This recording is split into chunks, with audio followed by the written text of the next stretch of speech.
likes to sit where you were, and I used to be able to make faces at you. Yeah. So if you get one of mine. Yeah, just do it fast. It's because it's just out there, Yeah. huh? It's 4:30, why don't we, open the meeting in order? County Council, Okay. Open the meeting with the pledge of allegiance. I pledge allegiance to the flag of the United States of America and to the republic for which it stands, one nation, under God, indivisible, with liberty and justice for all.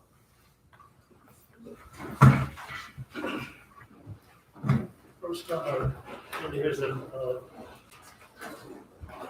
is the approval of the minutes on the February 22nd. I think they were sent out to us. Is there any additions or corrections to that meeting minutes? If not, I'll entertain a motion to approve them as presented. So moved. Do we have I'll second. have a first and a second? All in favor, say aye. Aye. Anyone opposed? Okay, first on the agenda here, I think we have Ann Shapard. Ann, if you would come up and introduce yourself. I'll be happy to. Good afternoon. My name is Ann Shapard, and I am your representative on the Jasper Du Bois County Contractual Library Boards. So I have been doing that now for, I was trying to figure out how many years, and I can't even remember, a few years. So first of all, thank you for putting your trust in me to be your representative. And I have to tell you, Craig and I were talking about coming to present. I thought there has not been a better time to come and talk to you guys as right now with the library and what has happened with our library here in Jasper alone, plus what's going on in the others in the county I'll mention. But I think probably all of, I don't know, have all of you been to the new cultural center? I think, when I talked to Christine, she said, I think they've all been to the new place. So the new library and new cultural center has opened. It is an exciting time, like I said, here in Jasper. I hope you guys are happy with the final outcome. I think is a great addition to this community and to the whole county. So great feedback so far. I don't know if any of you have any particular questions, but the best part about the new library, I must add, is that it came in on budget. So how often does that happen these days, especially with all the changes and all the cost increases and things and materials and timing, but it all did come in on budget. So that is the best news that we have. So the new, like I said, it opened actually in January. I handed out, before I go any further, I'd be remiss in not telling you that Christine Golden is the director of the Jasper Library, and she is spectacular. We are very blessed to have her running the Jasper Library and she's over all the libraries in the county. So she's amazing. But she actually I asked her for a little bit of talking points, and by God, this is what she did. She put together all of this information. So just wanted to share it. Just a couple of quick things. Again, little handouts. The best part, again, you've been in the space, so I'm not going to talk about the space. I have 10 minutes, but I did want to just mention the makerspace. If you had a chance to check out the makerspace when you were in the library, if not, please do. This is a great addition that we've not had in the past. It has all kinds of, it has 3D printing machines, it's got a Cricut machine, it has a laser cutting machine, things that anybody in the community, once you're trained, you can use. So this is like I said, a really nice addition. Plus we're going to have a van. There's going to be a van that you will see that will be used during the summer for the summer reading program and the chalk walk and different events. It's going to be a makerspace van. So it's going to be equipped with a lot of these same tools that will travel around the county. And that was all provided by a grant that the county received, as well as an anonymous donation to purchase all that. So again, at no cost per se to the county. But again, nice addition. Just again, the resources that the library offers is absolutely amazing. And people want to say that library use is going down and is a thing of the past. It is not. Again, if you've been in, I know the new library is new, so people are there, but they have over 500 people a day that are coming through our library in Jasper right now. So it's being well used. There's meeting rooms, which is another thing I just wanted to mention. This group, nonprofits can utilize any of the meeting rooms. They can also be rented if you wanted to do a baby shower or any kind of activity, the rooms can be rented. And there's little study rooms that can just be used on a first come, first served basis, or they can be rented if you need at a certain time. But again, a lot of resources, and I just wanted to bring that up. So not only that, it's kind of, again, I told you, the great time to talk to you about the library. The county libraries, we're actually celebrating the 10-year anniversary for Du Bois and Furman this year. So 10 years since those two libraries have been built. They're actually looking to renovate Furman, so I wanted to bring that up. They're looking to do, actually they're working on plans right now. They're gonna just change up a few things. I think they realize the makerspace has been such a hit in Jasper. They're gonna add that in Furman. They're gonna downsize their computer room. So those plans are gonna be happening, I think, in the next 60 days. So a lot of changes some changes going on there, just a lot of activity. One other thing I did want to mention, since we're talking to the county, Birdseye, there's a little library in Birdseye. If you ever had a chance to go there, it's amazing what they do in that little space. But internet has been an issue in Birdseye, so any tool we can get on internet in Birdseye, that's been a tough one, especially with schools being out and people wanting to use the space. The internet is a little not as strong in the Birdseye area, so they're using a hotspot to run the library right now. But that's one of the only things one of the big things they're looking for. But did you guys have questions for me on what the library's doing or what's going on? Go ahead, Mike. I mean, I just noticed in the study rooms. Yeah. Used to start at 5:35 an hour, so is that, I mean, even the ones that come first? No, so I'm glad you asked that. So that's if you need a specific time. If you want at 10 o'clock on every Monday and you want to make sure it's reserved, there's 8 study rooms, by the way. So if you want to guarantee that you have that, then it's $5. If you just take first come, first serve, there's no charge for those small study rooms. No, thanks. Yeah, no, and again, that is the idea. I think again with the internet, a lot of people, I think use that. I know they do it further. Yeah, they do. A lot of people are in there, and especially even, with school, with tutorings. I think like tomorrow they're offering a Medicare service where people can come in for free and get some Medicare advice. So the library's able to offer that service that they haven't paid to because of those study rooms that they have. Thank you. One thing I didn't mention too, the old library building, by the way, has been given back to the city of Jasper. So that is actually, I know that they're working on finding a good home for that. The annex building has been sold. So the annex was sold, but the current or the old library is looking to find it. So if anybody's got great ideas on that, the city has it. Well, I think the libraries have just been wonderful community partner for us for so many different things. They were a big help for census and they were remarkable. They get the word out and be a big help to us. So. I'm just, and they found a way to be useful during the pandemic, which was not easy. I have to give a lot of credit to all the employees there because they really found ways that they could still do things that they couldn't normally do, or they would have normally been doing under normal times. They had we could pick books up, you put books on hold, they bring them out to you, they even deliver them in some cases. But I have to tell you again, it's been a great experience being on this board because again, I was never, I saw from the out, high level what the library did, but the workings of that group and what they do for the community, there's so many more things than just being a library, which when you think it's just a library, there's so many things that they do offer. And they will continue to do. So again, I would love any feedback. If there's ever anything that you think that we should be doing that we're not, I have to tell you, they're very open to doing anything that may make sense. Even in Birdseye, they do the food donations. Yes. They will even deliver. The library is kind of the headquarters for that in the Birdseye area. They have a blessing box behind They have a blessing box that was added just a couple of years ago. Yeah. And it's well used, by the way. I don't, a bad thing, but yes. Any other questions for Ann or?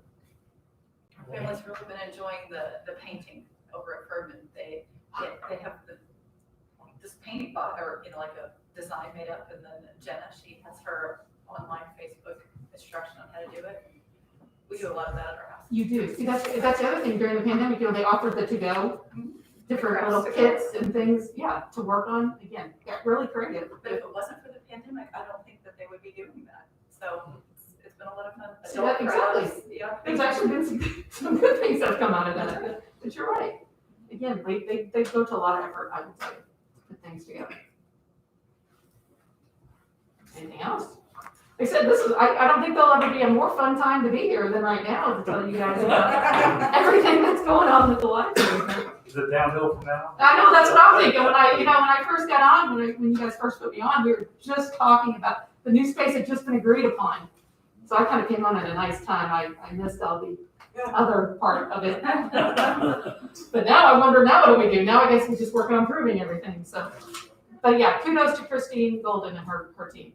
And again, spend some time there, take the kids, grandkids, anybody, it's a good place to be.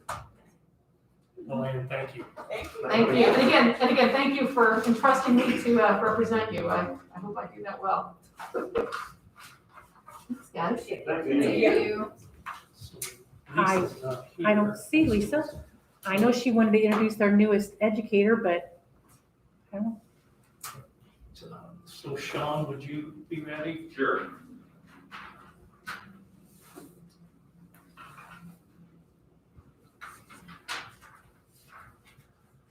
So at the last commissioners meeting, I had approached them. We actually lost our full-time environmental health specialist. So I'm back down to myself and Christina. We're trying to do 2 roles again. So we quickly realized that trying to fill my position and food inspector all in one is not really gonna work out. It's just too much work. So we actually did offer the position to a gentleman Friday. We advertised it more towards the food, but I believe he's probably gonna be better fit for the other environmental, like taking my position for what we needed right now.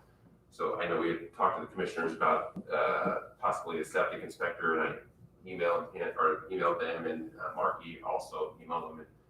And they said as long as they approved the part-time position as a PAT 3, that we could probably keep it within that. If we focus more on the food inspector for this part-time position, they didn't have a problem with that because it's still a PAT 3 position. So I guess tonight I just need approval on the funding. I should have enough in the carryover money of my local health maintenance and trust fund to cover this for the remainder of this year. And then it would then be added to that budget next year. So it's not going to come out of the county health fund or out of the county's budget. I have enough funds in there to should be able to sustain it if it's needed in the future. So I guess tonight I'm needing approval for that. We did an additional appropriation for a part-time Yeah, part-time. septic inspector with benefit. I mean, you have to match FICA, so. So at the time, we were thinking septic inspector part-time, but the gentleman we found, I think he's gonna be more fitted to do my job first, and that's kind of what I need. Summer's coming, I'm still running all over the place trying to get this done and do all the other executive or administrative duties, which is nearly impossible, but I'm working 50 some hours a week, 60 hours a week. So if we can get somebody to do some of that, I think, time away from all that I have to do. So I'm thinking that he's kind of a well-rounded person. He would be willing to learn everything. But it's still 2 people doing that position. It was 3, now it's down to 2. I think 2.5 is probably more reasonable, so that's why we want to kind of focus on this part-time position, and maybe 3 days a week.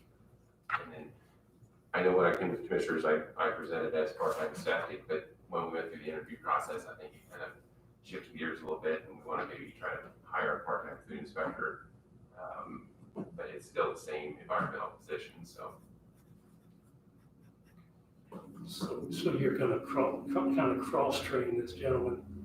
Yeah, ultimately, he's gonna learn everything. That way, when I wanna go on vacation, if I ever get to on vacation again, or if Christy is out, or, the part-time person has to take a little leave of absence, he will be able to do everything. Christine can do everything except for septic right now. Okay. And she's ultimately gonna learn that in a pinch if we need her as well. My goal is to get this gentleman trained in everything, kind of like what I was doing, and focus mainly on the food inspection for the part-time. I think it's gonna be a little easier to find a part-time food inspector than it will be to find a part-time septic inspector. So the main duty of the person, this position right now is the septic. The part-time, it was something that I approved with commissioners, but I think we're gonna shift gears and try to do food inspections with a part-time person.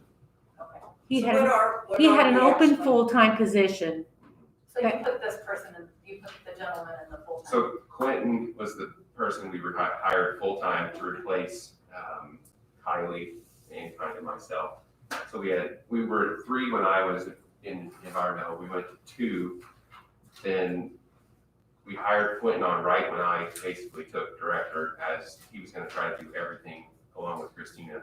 He quit, so then I was down to 1. His position was open. That's what we had advertised the same exact position for, thinking that we were gonna try to hire a food inspector, but he was more geared towards, the outdoors and Okay, being more environmental, willing to do the food inspections as well.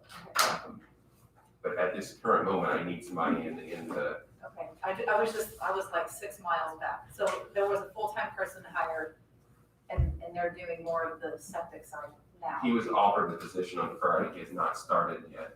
His start date is probably gonna be April 26th. But that's in the full-time.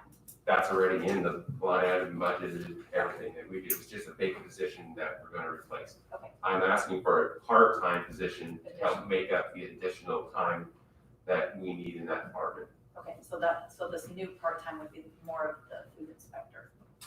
They can do food, they can do anything really, but we're gonna have them focus mainly on food, because this gentleman that we're gonna hire is, I think, gonna be better geared towards the other environmental stuff. I just wanted to make sure that all my ducks were in a row mentally. The person that you offered the job to is a full-time position. Yes, And he you're going is. to open up a part-time position for another environmental, focusing on food inspection. Because we were at 3 and we went to 2, we quickly realized 2 is not gonna work, it's just too much work. I mean, we have, 300 some establishments for the food inspection alone, that's 600 visits a year, plus the septic, the swimming pools, the tattoo parlors, the complaints, the dog bites, everything that's going along with that department. Vector control, it's just not a 2-person job, so we're thinking 2.5. Instead of, if you wanna offer me another full-time position, but that's not what I'm asking for, I'm asking for part-time. Well, I'm So- just glad that you found somebody to help with the septic, so I'll take some of the pressure off of you. Yeah, you never know until we get them started, but, I'm thinking this, gentleman should be good for that. So then you're gonna have to create a new line item for that. Part-time. It'll be in the local health maintenance fund, not the health fund. Okay. There's enough carryover money in there, if I get approval from the state to do the remainder of this year, and then next year I'll just add it into that budget. We get 33,000 something change with the one and about 23 with the other. Sounds right. So there's local health and then there's a trust, so there's 2 different funds. I'm gonna take it out of one that has the 33, so I can get the full salary on that, and then move some of the others in that line item to the other one.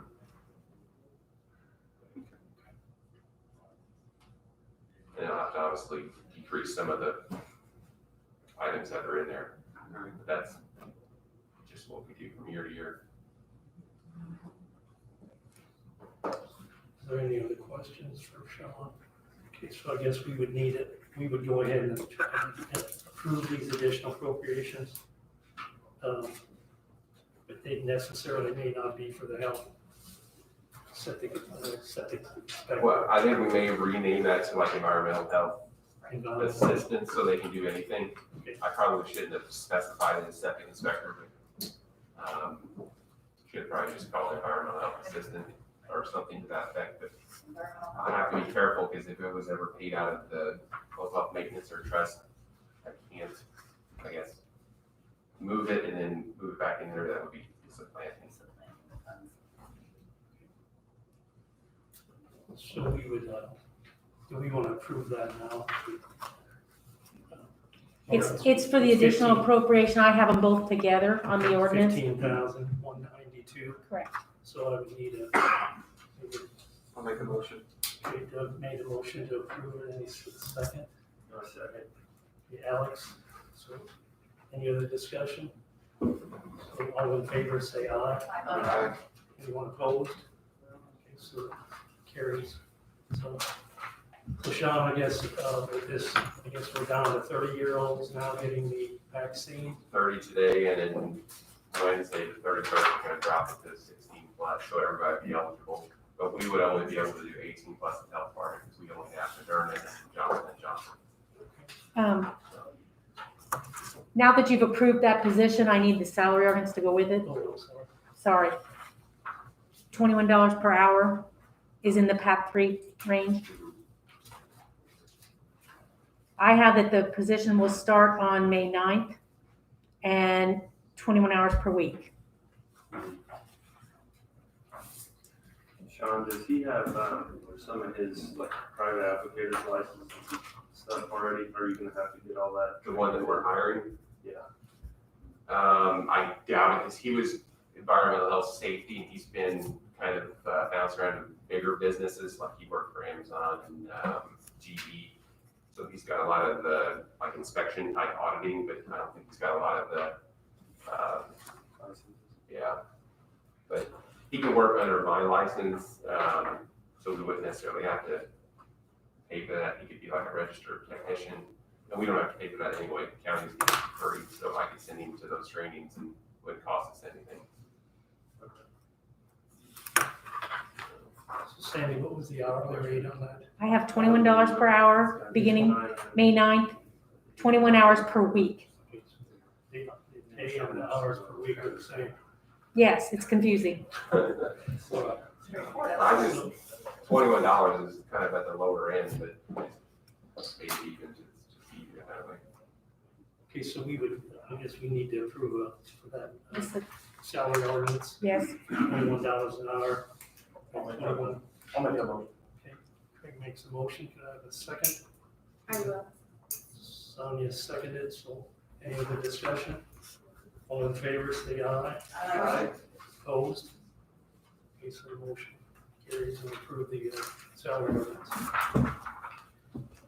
So I guess getting back to the vaccine, then, so you're gonna get, I mean, is the crowd, are they getting larger or smaller or medium? Our schedule's booked probably, last I checked was April, end of April, so by today, they open at 30, it could be booked till May now.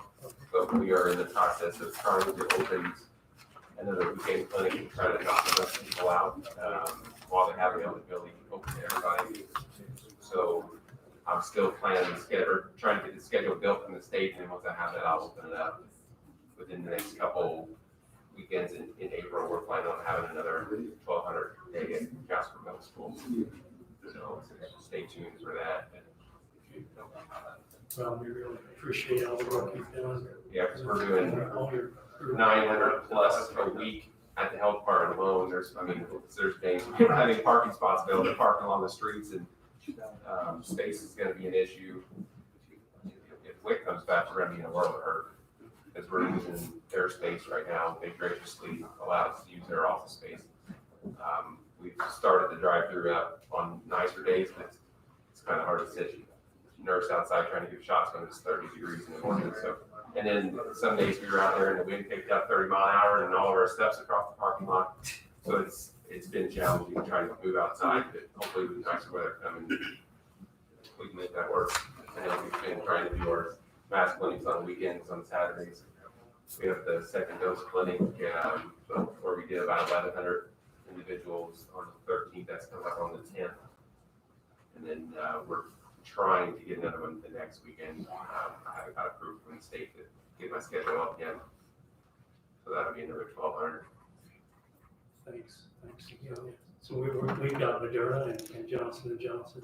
We have a few doses left of Johnson & Johnson. We're using those for our homebound folks. So there's a list on the state. If you're homebound, you can't get out of your home. Our nurses have been taking it to them. And we're using the Johnson & Johnson for that because it's one dose. We don't have to go back.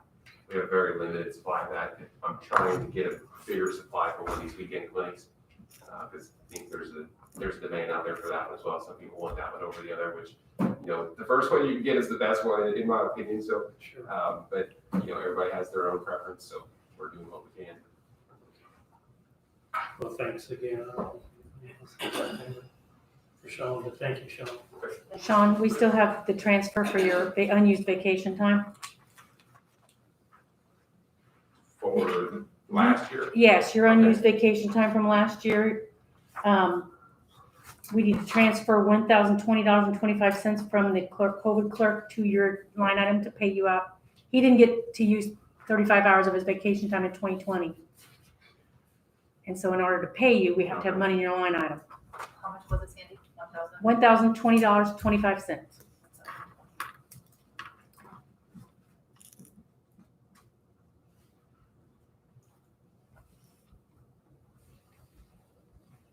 The COVID clerk doesn't get paid as much as Sean does, so she has extra money in that line item. Okay, so we would make that motion tonight. Yep. So would anyone want to make that motion? So moved. One second. Okay, so Charmaine made a motion and so all in favor, say aye. Aye. Anyone opposed? So thanks. Again, thanks. No vacation or. Sounds good. Any other questions? I'll stick around for a while.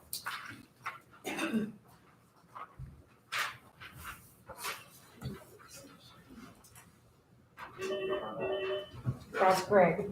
Perfect. Perfect timing.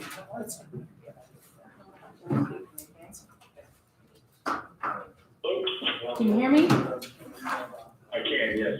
Okay. I just finished Sean's presentation there, so I thought I'd hop on. Thank you. You can go ahead. Okay. Okay, can you guys hear me okay? Yes. Yeah. All right, so for this evening, what I'm here to talk about, and I appreciate you letting me do telephonically here this evening, is the proposed ordinance 2021-10. This is an ordinance amending an existing ordinance 2017-02. That is the county council's tax abatement procedures. The purpose of this ordinance is to amend the existing Exhibit A, replacing it in its entirety. There should be a draft of that available for your review recently, and I think it's going to come up here. The committee in their review and their policies, they had a scoring system in place. For some reason, that was not included in the prior Exhibit A. So the purpose of this ordinance this evening is to make sure that that system is put into Exhibit A, and that's what's here before you this evening for your consideration. First, did everyone hear me okay? Yes, Yes. yes, we can hear you. Okay.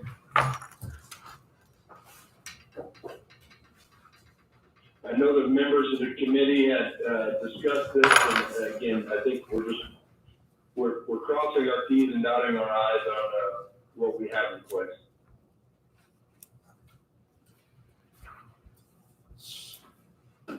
So, I guess my understanding of it is it was inadvertently left out of the 2018 or 2017 ordinance. And it's only a one page, it's the one page with the point system on it.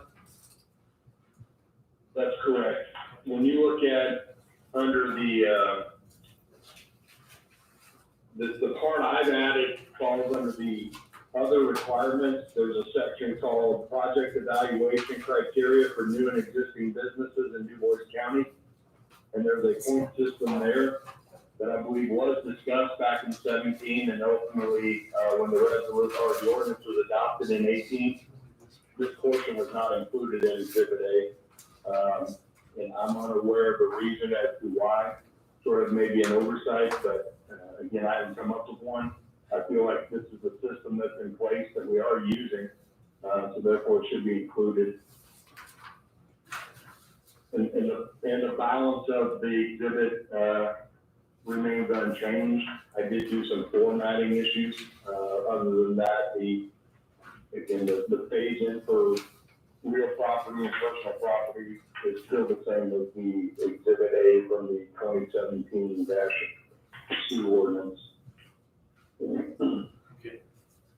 So we would need to approve this ordinance number 2021-10. Greg said it's technically inserting one page with the point system. So we would have to do that first before we proceed with any kind of abatement, right? Tonight. I feel like that's the cleanest way. So does everyone, any discussion on this, or does anyone understand it, or everyone understand it? So could I have maybe a motion to approve ordinance number 2021? It's approving abatement procedures.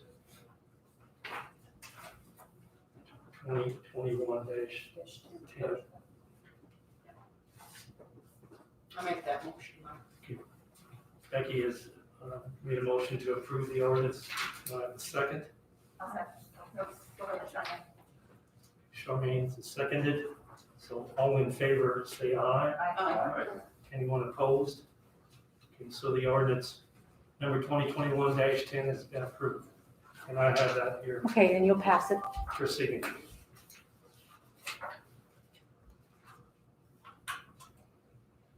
Thank you. Are you gonna stay on here for the rest of it? I can, yes. I'm not sure. I see who's up at the dais this evening. I know there may be some representatives from the abatement committee as well in the audience. I'm not sure, but I'm happy to address the two proposed resolutions regarding some development that's occurring and ongoing in the St. Anthony area. I think it'd be great if you could hang on. Certainly.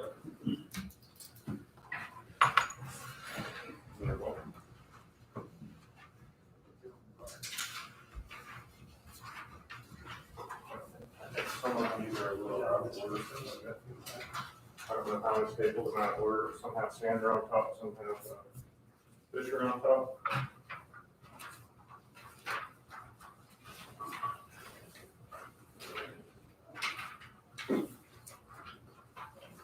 I'm missing one of these score sheets, but.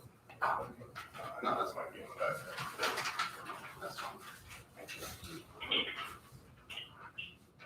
All right, there were two businesses that applied for abatement. The abatement committee has reviewed them. I'm gonna start with Fisher Farms. You want me to go per item as far as how they scored, or would you prefer to have their final score? Okay, I can go per item. I think let's do it. Okay, so under new investment, there's a possible 30 points for new investment. Fisher scored 10 points there. Under new employment, they're hiring 5 full-time new employment, wage level about 18.25 per hour. They scored 5 points there. 5 for the full-time, 5 full-time jobs. And they also scored 25 points there for the wage level. Okay, they were given 5 points for the targeted business bonus points. Targeted businesses included measuring, testing, navigational instrument manufacturing, and special food manufacturing. I might go through the rest of their specialty food. See 1 point for use of an existing vacant structure. Reason being there is we don't have a 0 point, so that was the lowest because they were building there. Use of DuBois County suppliers and contractors, 10 points there. And offer of tuition reimbursement or continuing education, they scored 3 points. And because they're an existing DuBois County business with 10 or more years, they got 5 points. Total point scoring can go up to 125. Their total points were 64. And then if you see on the breakdown there, it shows you how the breakdown will work. So based on their point score, they'd be eligible for a tax abatement on the following schedule. Year 1 would be 100%. Year 2 would be 75%. Year 3 is 50, and year 4 is 25%. It is the recommendation of the committee that the council adopt the proposed declaratory resolution and that the hearing on the proposed tax abatement as outlined above is scheduled prior to the next council meeting.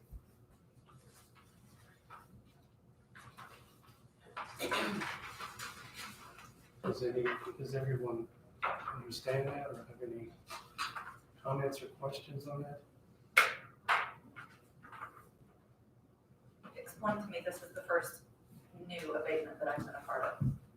Explain to me the public hearing on the proposed abatement prior to the next council meeting. What does that look like? Is it a council meeting? Is it a? Gosh, you know, it's been a long time since I've done one too. I believe what they do is, you have your hearing, it might only last a few minutes. You ask if there's any remonstrators in the audience, and they, you know, can come in and say, no, I don't think they should get that tax abatement for, whatever reason.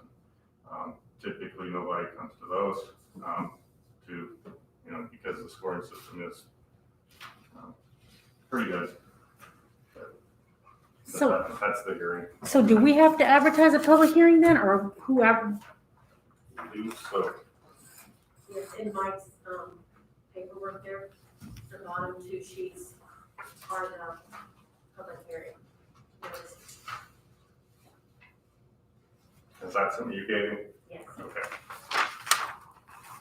Just all I had was scoring here, so. So the economic revitalization, is that part of this, same public hearing? These two sheets? Yes, That's this is where you would, schedule your public meeting for the hearing. Okay, and then that would, then would the, this would be then approved after this public hearing? No, right now you would approve the designating of it, Okay, and then you do the confirmation of it. after this meeting, so it would be And then after, you sign all the abatement. so could this be done? There would be two resolutions, yes. There's a declaratory resolution, which you're making now, and then following the public hearing would be a confirmatory. So this would be something Sandy would do, and it would probably be at our same meeting in April. They want a special meeting before your next meeting. So it'd be a special public hearing before your next council meeting. Okay. We have to advertise it. So like the same date or an Could it be? earlier date? Well, it should be an earlier date. I'm just, I don't know, Greg, I don't know if they can do it the same day. I don't know if we can do it the same day or not. It would have to be, it's a separate public hearing, yes. I know that it would not take much time if we could advertise it before the next scheduled council meeting, and by before, I mean on a different date. What is the next county council meeting date? April 26th. So April 26th, you're right, that's. At 4:30? Yes. Yes. So we would have to, I mean, if we have to do it at a separate date, we'd have to establish some Monday here and. Either the 12th or the 19th. But I have to be able to advertise it too. Right, because you have to have 2 weeks. That'd be 2 10 days weeks. before. So it almost- So it'd have to be, 1, 2, so it almost, it's gonna be close to being it has to be the 12th. 19th. Yeah, almost have to be the 19th, I'd Or agree. it has to be after the 13th or 14th. Yeah, that's the next Monday. So is everyone, would everyone be available for that meeting? At least 4 of you. So why don't we establish it then on the April 19th? You got something you want me to fill it in?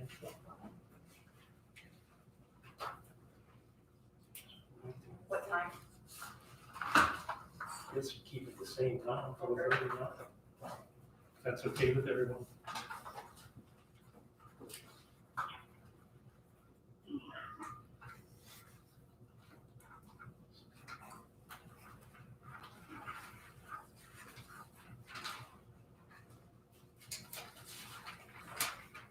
So we just gonna have it be good. We can do it both the same day.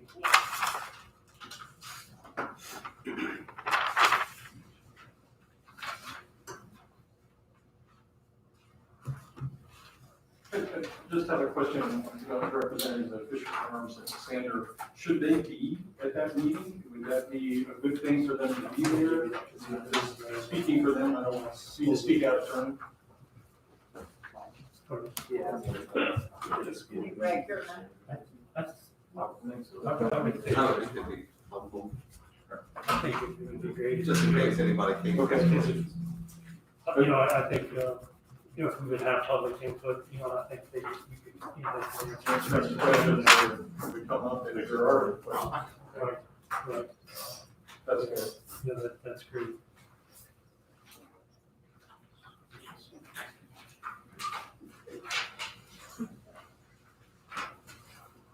Thanks, I just write down my points.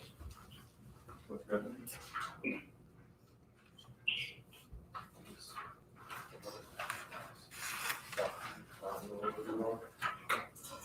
So, If I may interject, I think, and I'm sorry, I can't hear everyone in the room, but I believe the question was asked whether or not the applicant should attend subsequent hearings.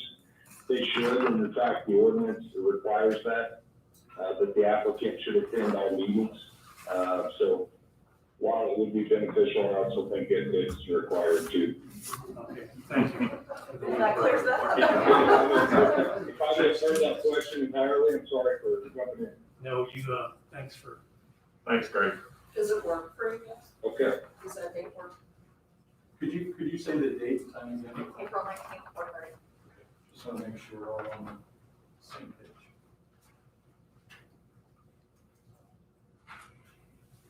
okay, the next thing here I have is a new resolution to Du Bois County, designated a portion of Du Bois County as an economic revitalization area.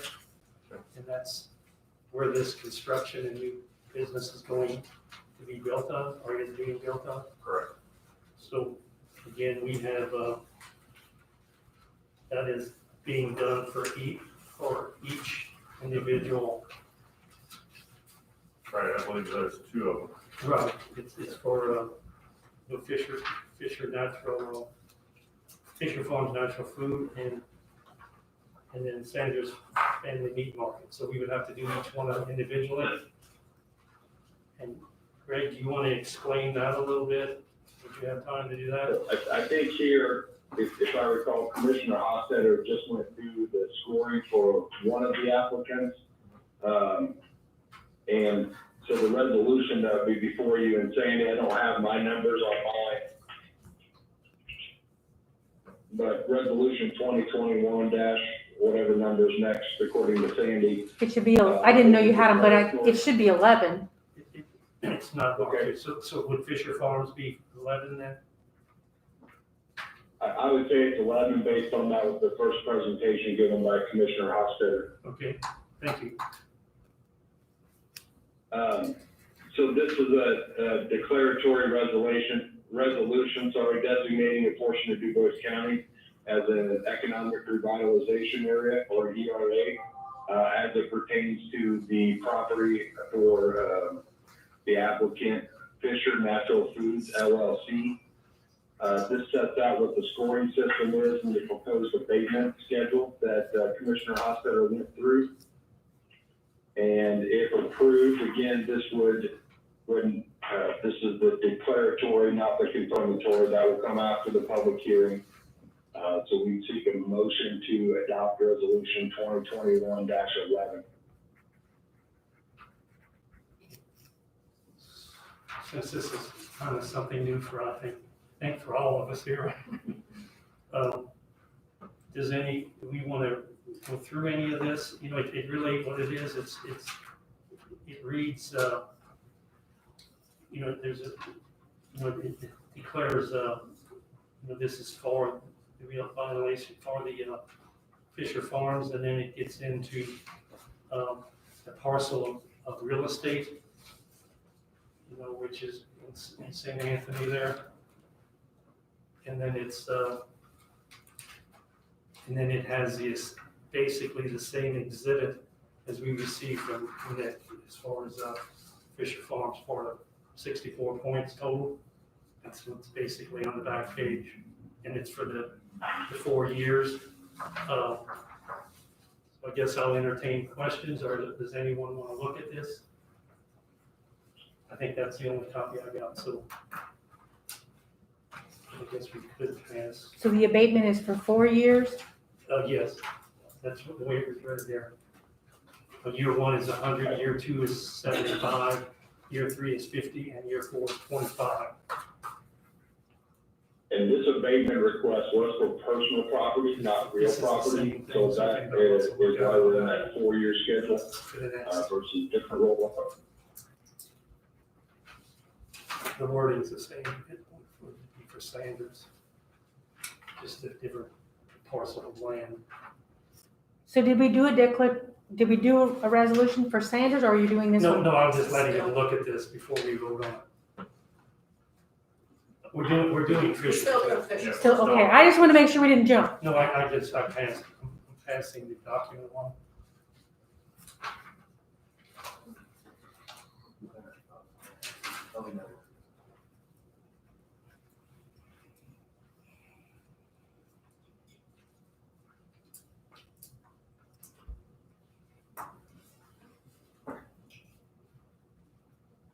And I guess a question for you, Greg, you know, the revitalization area, what entails that, or how does that become?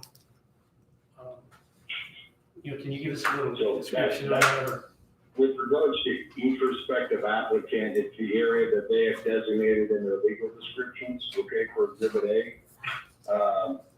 And what makes it a revitalization area is that, again, the benefits of, you know, it's an undeveloped piece of property, and the development that they're putting in there is to bring in economic growth for the community, which otherwise would not be available but for this development and the assistance of the abatement under the ordinance.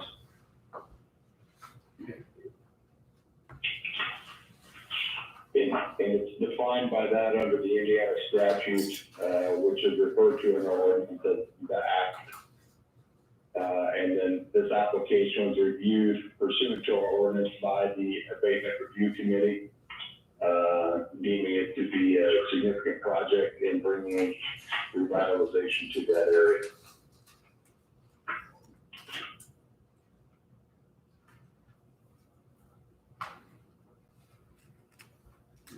Any other questions for Greg on this?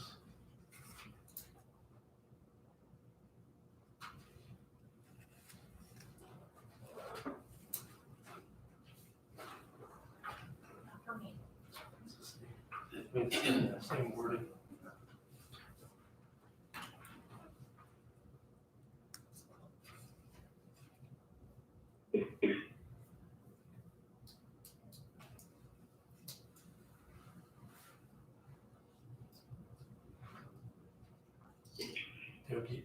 No, I'm just. You need more time, or I'm gonna get, okay, any other question? I mean, so we got the questions covered here.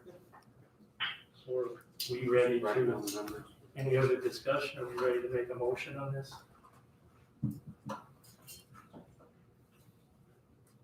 Move that we approve declaratory resolution 2021-11. Do we have a motion on the floor to approve resolution number 2021-11? May I have a second? Or is there a second? Greg seconded. All in favor of approving this, say aye. Any opposed? Okay, so the motion, the resolution carries. Number 2021-11. Okay, the next, So, and, pardon me. sorry, go ahead, Mike. So the next resolution would be, I guess, for us. 2021-12. Well, first of all, we have to go through. I guess that's all for Fisher Farms then, right? So we have to go into Sanders, the point system. If you could go through that. Sure will. All right, Sanders, very similar situation, applied for tax abatement. The review committee reviewed the application and the scoring resulted as, for new investment, score of 15 points out of a possible 30. For new employment, 16 employees, score of 20 points out of a possible 30. New employee wage level, 14 1450. The point scored was 15. Targeted business bonus points, again, 5. Use of existing vacant structure, 1 point, because there wasn't an option.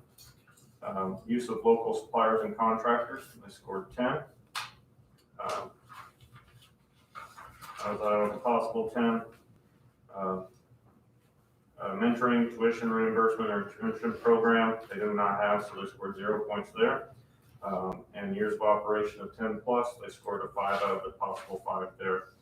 Their total points based on that score, well, 71 total points. And based on that point score, the applicant's eligible for the 4-year term of 100% in year 1, 75 in year 2, 50 in year 3, and 25 in year 4. It's the recommendation of the committee to approve their application.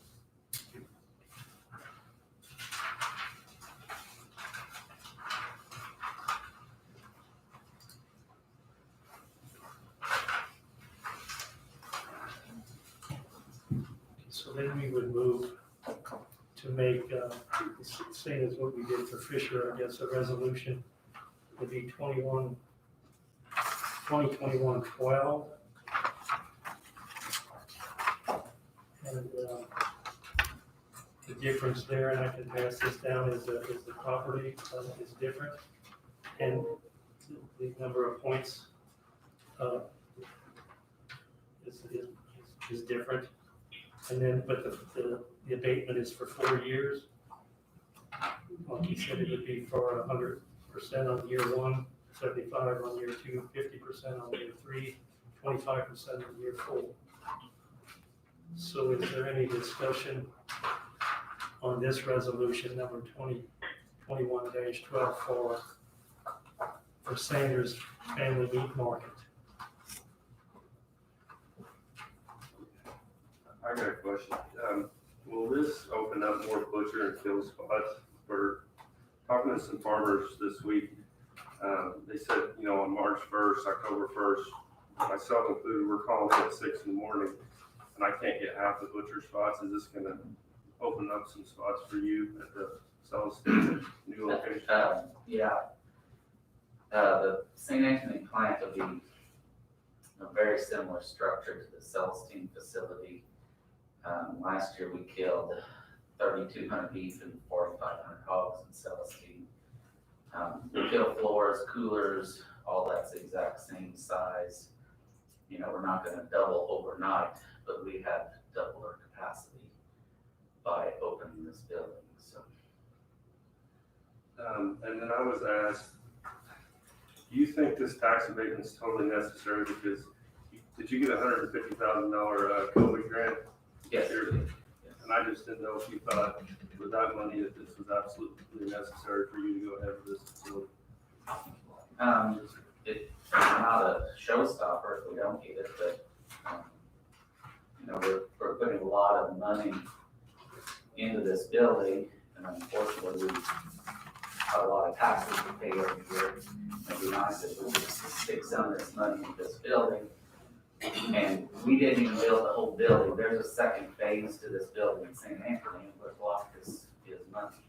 We want to add about another $750,000 cook facility to do the hams and bacons and other products that we produce at St. Anthony. Right now, we're gonna ship them back to Celestine to do those products, but the project's really incomplete, just because it takes so much funds, to do a project like this.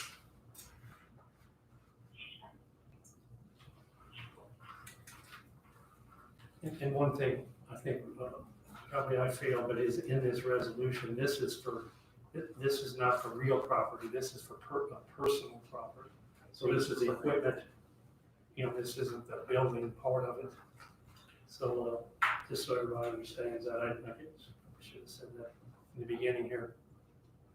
But I'd just like to add something. They have $2 million in the building and about $1 million in equipment. So you're looking at a total investment of about $3 million. So they have a significant amount of money out in order to be able to get that facility up. So I just want to throw that in. know we're running short on time, but I had the opportunity to go visit with each group whenever we were talking about whether or not that they'd be eligible for an abatement. And I know time doesn't allow for it tonight, but what these guys are doing is just tremendous. The service that they're providing the community in the region, and you know the products are being shipped all over, you know, the Midwest. It's fantastic. Yeah, do you have, I mean, the other, you know, I know we should have possibly introduced or, you know, had anyone speak here before, you know, started this, but I mean, you know, you're welcome to say, if you're at welcome to say anything or come up and speak with us a little bit, or, you know, we'll take the time to do it here. I just want to add, you know, what Chris is saying is, you know, we're going to build this building, we're going to make this happen.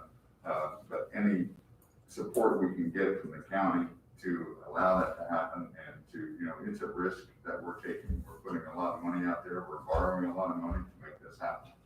So any support the county can give us in that obviously reduces our risk in that. And we do view that, you know, we talk about all the money that we spend in the county, not only in the construction phase, but, you know, so much of our supplies, you know, we buy all our hogs from a local farmer. We buy a lot of cattle, feeder cattle and so forth from local guys. So there's a lot of money that stays in the county that we spend, but we do sell, we had up today, less than 1% of our product is sold in the county. We sell 99% of our product outside the county. So that money coming back into the county being spent locally is what our business does. We sell into Chicago, Indianapolis, Louisville, Wilmington, Evansville. And that's where we see ourselves continuing to grow. Before COVID hit, we were growing at 20% a year, and we expect to get right back on that here shortly. So that, unless you have any questions. So you're, I mean, does everyone know, I think, you know, since we are giving you a date, I mean, you know, you're, I know you've been in business a long time, and then who's your associate, or, I mean? Okay, this is my son, Joseph. Okay. So, yeah, I'm Jake Fisher, and my wife, Diana Fisher. Diana is actually the one who runs the meat business on a day-to-day basis. I run the farm. This is our son, Joseph, and he's our full-time sales manager in Indianapolis. Okay, well, thank you. And Mr. Could you do the same a little bit, since I don't know if Yeah, my name is Chris Sander, and me and my two brothers, Ramsey and Kent. We started the sales team facility 18 years ago, and basically we help farmers like Dave.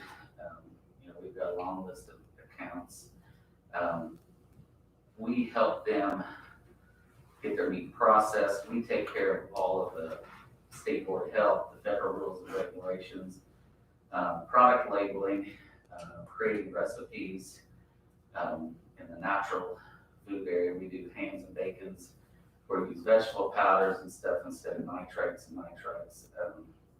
So we provide a lot of solutions that they couldn't do without a meat processor.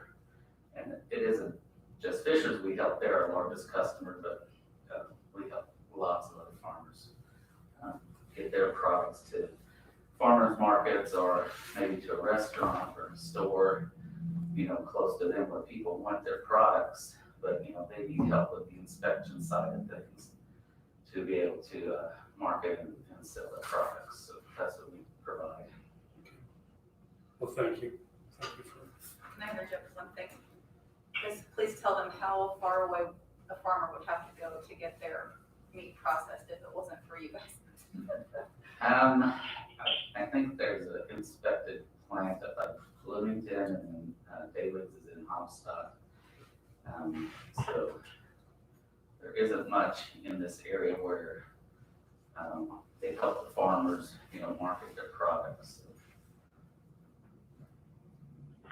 Thanks. And as you said earlier, they're all booked up as well. They're booked up through the end of the year kind of thing.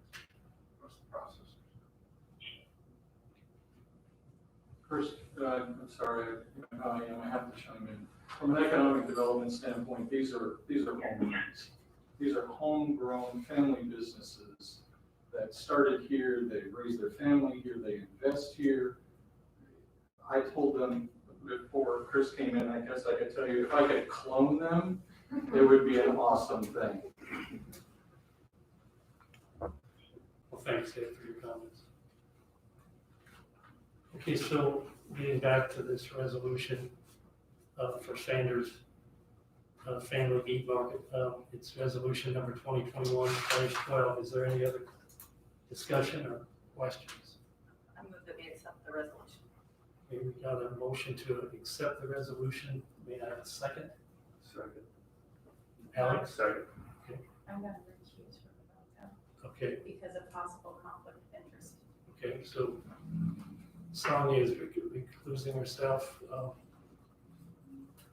So all in favor, say aye. Aye. Anyone opposed? Okay, so the resolution number 2021-12 is approved.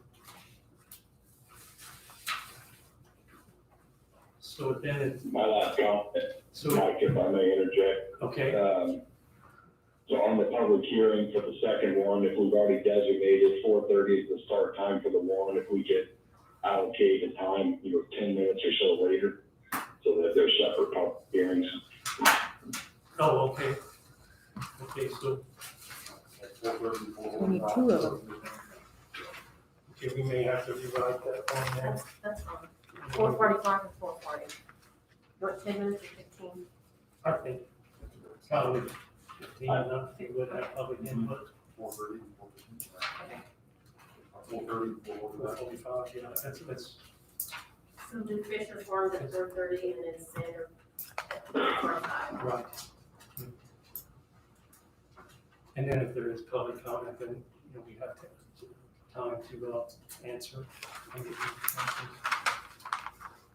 Okay, so then so we would then, if there's no real opposition for the public, we would then approve it on on our next meeting, regular scheduled meeting on the 20th. I'll double check on that to 26. see whether or not you do that. I don't know that we need to have a special meeting following the public hearing. You could adopt it at the next regular county council meeting after you have the public hearing. Because that would only be like a week, it would be a week later technically. Yes. We cannot do it that night. I'm gonna see if we can. If so, it'd just be an additional, notice, just that we're having a special meeting for those purposes. Because otherwise, the Fisher and Sanders would have to all come back to the regular meeting then also. We couldn't do it that night. Well, I understand everything, so I think that's, I appreciate everyone coming in and, thanks for doing it. It's exciting. It's fun to see it come along. Yeah. Good luck to you.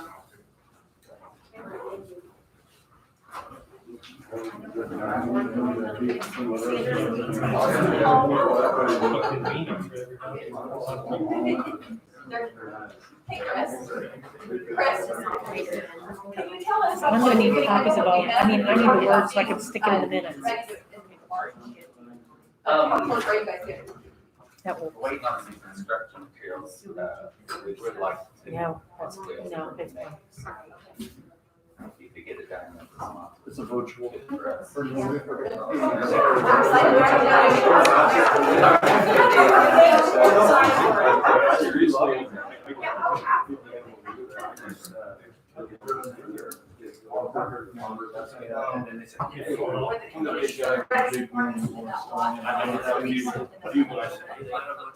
Oh, really? So you'll. I just was, you have to ask. It's a good question, because that was really tough. Or you just see Or the building is separate, A but very they good have question, I a common appreciate walkway Yeah. close. Yep. So that they can- Figured out a way. Sanders will- Go ahead, Charles. Yeah, they're good homegrown businesses, and they thank you for your order on the way out the door. We've recently started ordering online from them, and they recognize me, so that's cool. Are you ready for me now? You can introduce yourself. Yes, absolutely, yeah, I sure will. It's your position. Thank you, Greg. I'm gonna go ahead and hop off, so sorry. Good evening. Yeah, thank you. Is anybody from the media on? Candy nut on? She's probably on, I didn't have him on. Oh, Oh, yeah, she's probably on YouTube. Okay.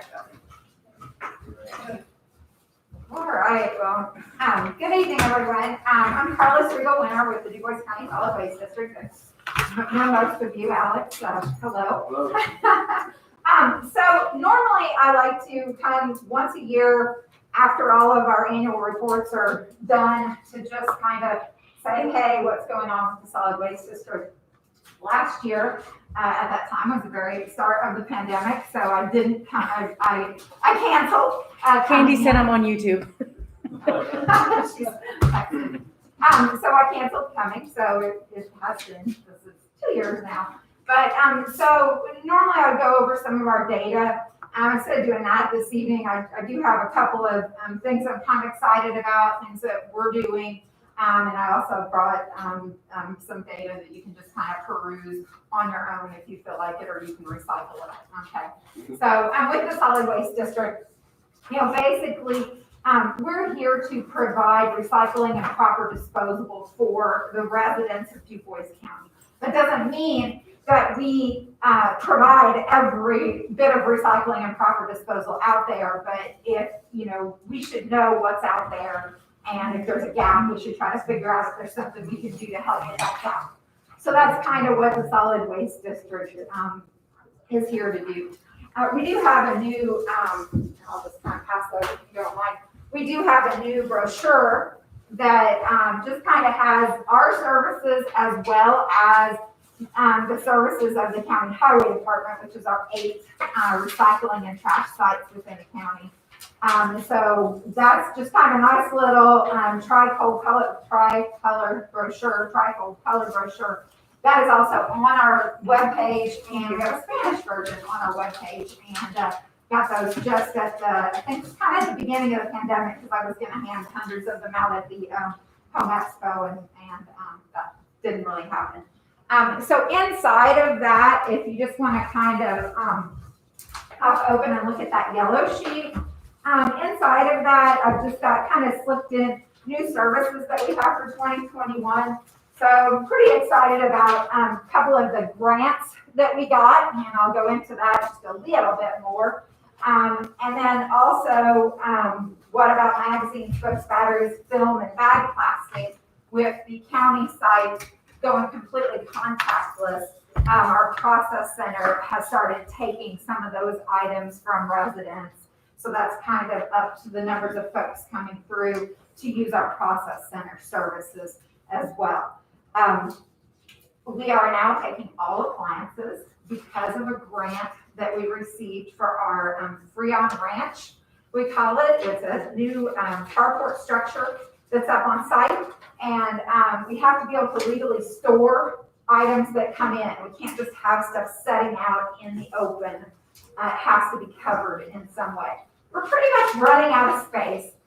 So the carport style buildings that we got through the grant allowed us to legally take the Freon based appliances, and then as also part of the grant, we are having a local HVAC company remove the refrigerant from those appliances so that they are safe for just general recycling. So since we started taking those appliances, we had no reason to not take any other appliances. So now, basically anything with a plug-in, we can tell people in the county that anything with a plug-in, we take that for recycling. So, so that's something that we're pretty excited, and kind of started that in, stuff kind of by July. We were doing it kind of a soft opening kind of a thing, and so we're calling it a new service for 2021 since 2020 was so crazy. And then our Last Chance Corral was also part of the same grant. Another carport style building allows us to divert stuff from the landfill. So we have a large item dumpster on site. People bring stuff to that dumpster that might still be good. There might be patio furniture or a bicycle, something like that.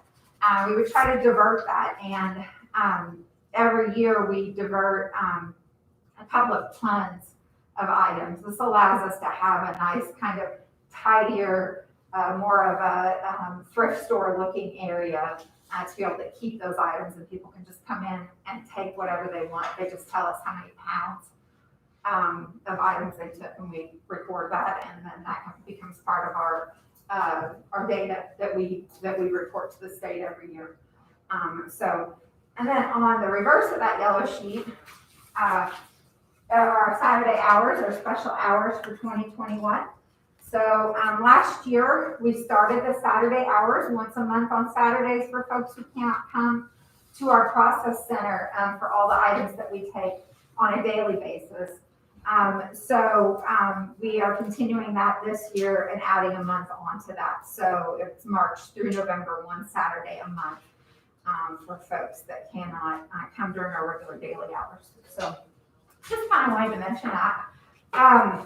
Also, another grant that we got is allowing us to recycle latex paint. We've always taken latex paint, but now the latex paint, instead of getting put in a special landfill area, is going to be recycled. So that helps for our tonnage data for the state, and also just for the environment. We get to help a small business that comes down and picks up all of our paint, and that gets recycled and made into new paint, Ecotone brand paints.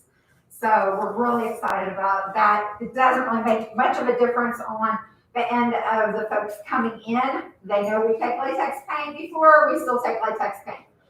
It's just that it's actually getting recycled into new paint now. So that's always better for the economy when something gets recycled instead of landfill, because the economic, the circular economy, it just keeps adding more, and there's more folks that work on that than if it just goes straight to a landfill. So that's always great for just economic development in general. So that allowed us to get a cargo container to store that extra paint in, so that we could have the company come down and pick it up. So that grant. And then the last part of that grant, and I'll just kind of pass this around. I just sent the press release out on this today. Yay! This makes me so happy. All 5 of our libraries now have a secure small device recycling bin in their libraries. So this was also through the community recycling grant. That's the Lisa McWilliams at Huntingbrook Library. So each library has one of those bins, so it's really obvious what goes in the bin, and anybody can recycle those for free. And that's just kind of an idea, something that was a gap in the community. These types of things shouldn't be thrown in the trash. It's actually illegal in Indiana to throw those in the trash. They can be recycled, but our 8 sites are already collecting so many different things. To add one more thing for them to collect is just like, they're already trying to do so many different items. So I was kind of trying to think, and I was like, people use their media devices at the library anyway. They have great convenient hours. They're spread throughout the community. So let's just see if they're interested. And so I was pretty excited about that. So that one was, got a little bit behind with COVID. I had some supplier issues and then just some parlor issues with getting that going. And we finally got it going. So the press release went out on these today. So you can go to any of our 5 libraries and throw your phone in there. It's secure, and it'll get securely recycled. Be locked in that bin until it gets picked up for recycling. So I'm kind of excited about that. Another thing that we do is help with other stuff going on in the community. Just so happens that Rachel Trabant with Tri-CAP RSVP got the flyer done today. So I've made a couple of copies and wanted to let you guys know about Medication Collection Day. We did have to cancel last spring's Medication Collection Day, but the Solid Waste District is always involved in the Medication Collection Day as well. So I kind of wanted to make sure you guys got one of those. And then just lastly, I have got a little packet of stuff that I will just pass out. And I'm not really going to go over it. But you guys just go over it if you have any questions. The first page, I know this doesn't have much of a wedge, does it? The first page is just kind of a lot of the stuff that we do. The second page is front and back, and that's one of the additional reports that we have to do in addition to our annual financial report, and our recycling reports. It's an additional report, but it's just a nice little summary of kind of what we do and the funding, what we use our funding for and what we spend our money on, and where we get our funding.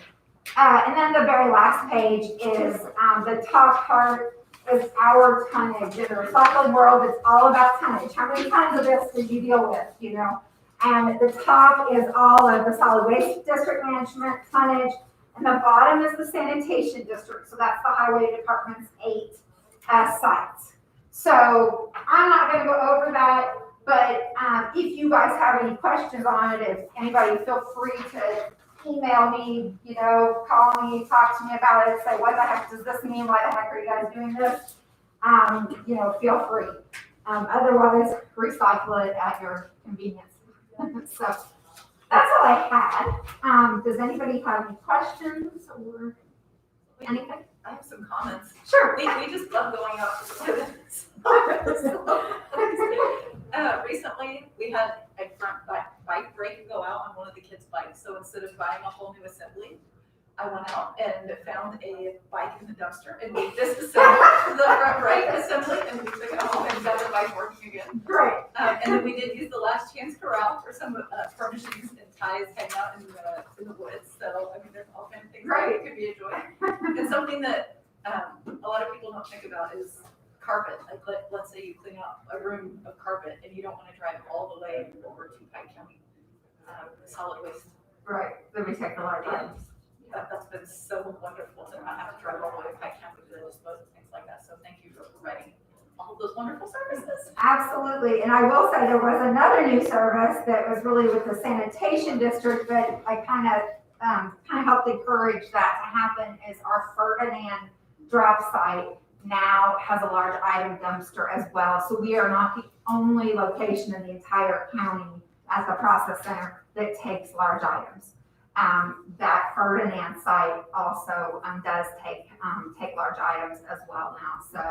So that is something that you know, it's not directly under us, but we kind of helped make that happen a little bit too, and feel like that was a real need in the county as well. So thank you for your comment. I'm so excited about the phone disposal because I just saw 2 phones of them. I'm like, when am I going to make the time to go out and see those guys at Solid Waste to get rid of those? Yeah. I'm like, oh, I can just take them to the library. Yep, there you go. Perfect.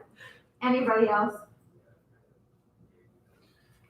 Green no dumping signs with the fine, does the county make those? Say that again now. The no dumping signs, I had a private property owner ask if he could get some, with Gillen County. So those signs were made quite a while back, and that would be probably the highway department, that they may have some that are extra, you know, that I think you're talking about the ones that say like ordinance, you know, no dumping 1990 dash something. That's the green signs you're talking about. I can talk to Steve and see if they've got extras and get back with you. Yeah. Yeah, I can do that. It's Elk Creek Road's property. I'm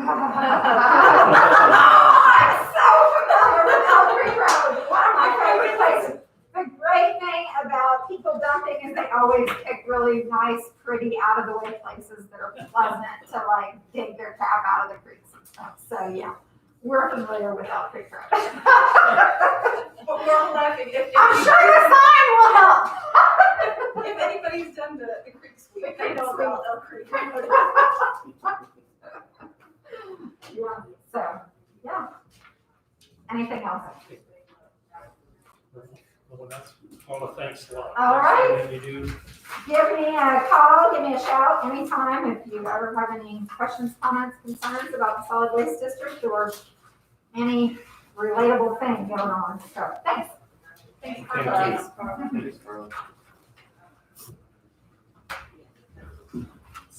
Did you have anything? or- I'm not on your agenda, I was just here to listen, whenever we talk about the 2020 budget and. Is that okay? Okay. So I guess we never heard from Lisa I did text her and she said she's in quarantine Okay, and Chelsea got sick today, so they'll reschedule. okay, thank you. Okay. Craig, you wanna, I will, I'll start, 911 director update. So, I sent an email to everybody, just, for the information. So we had hired Stuart Wilson. I think I gave you guys an update. So we start off with, 22 or 23, we kind of back and forth on that number, but 22 or 23 applicants. And we narrowed down to 9 after the applications. And then we had them do a project with answering questions and how they would handle certain situations. And then we took it from there. We had 4 applicants remaining, and then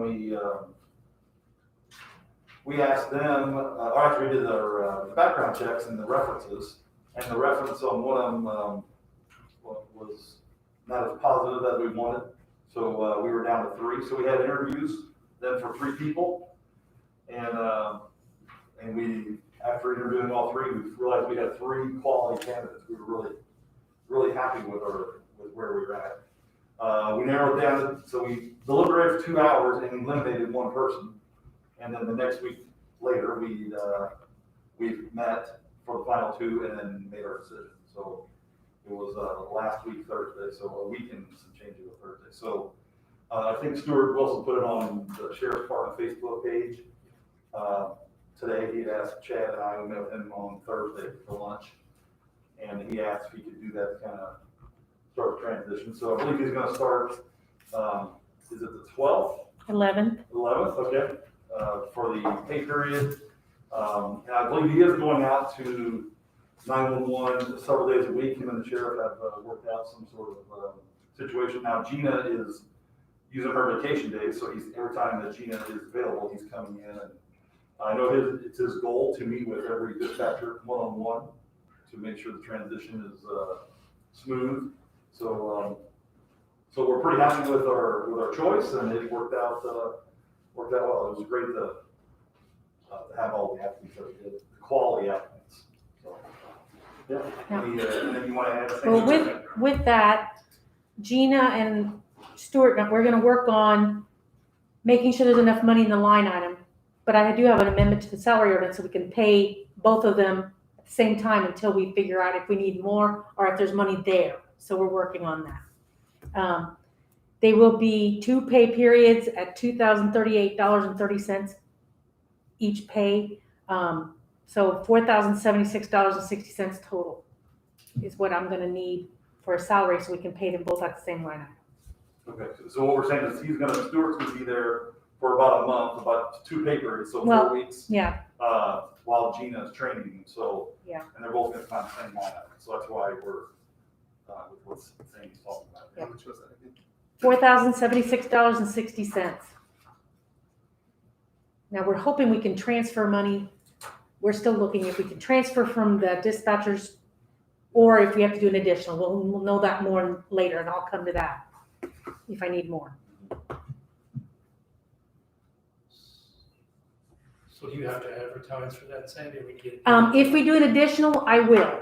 Right now, I just need consensus that it's okay to pay them both, and then I need a salary ordinance to pay them both. Show of hands approve pay request. Looks like everyone. Okay, then, if I can have a motion to approve the salary ordinance.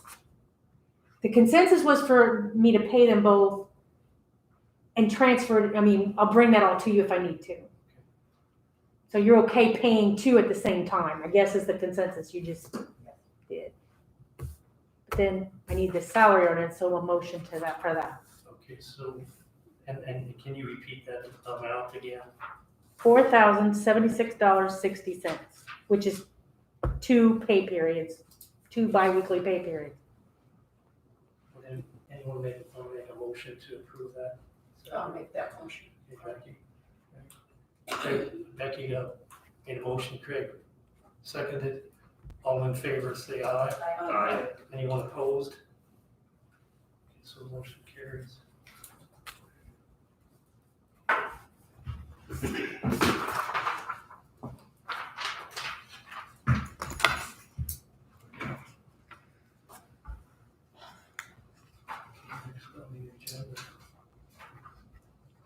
Okay.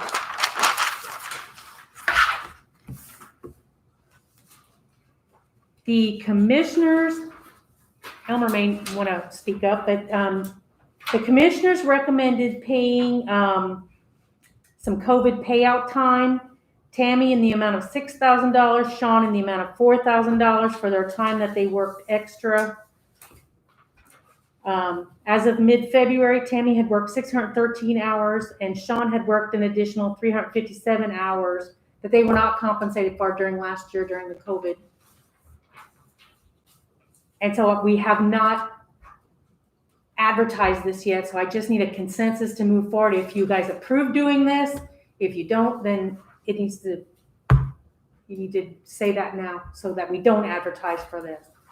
How'd they come up with those amounts of? I'm gonna defer to Elmer because Nick and they worked on that, I did not. We took the hours that they had, and I think those hours reflected up to mid-February. That's what I had, mid-February. We of course, then looked at their pay scale, multiplied hours times pay scale, and then decided, I mean, we looked at it in a couple of different ways. We looked at a percentage, 100%, 75%, 50% of their wages for those hours. And then there was also some discussion about what our expectation would be in normal times before we would consider paying out something like that. 5 hours was mentioned, like if an exempt employee put in an extra 5 hours a week, that's not necessarily expected, but it happens.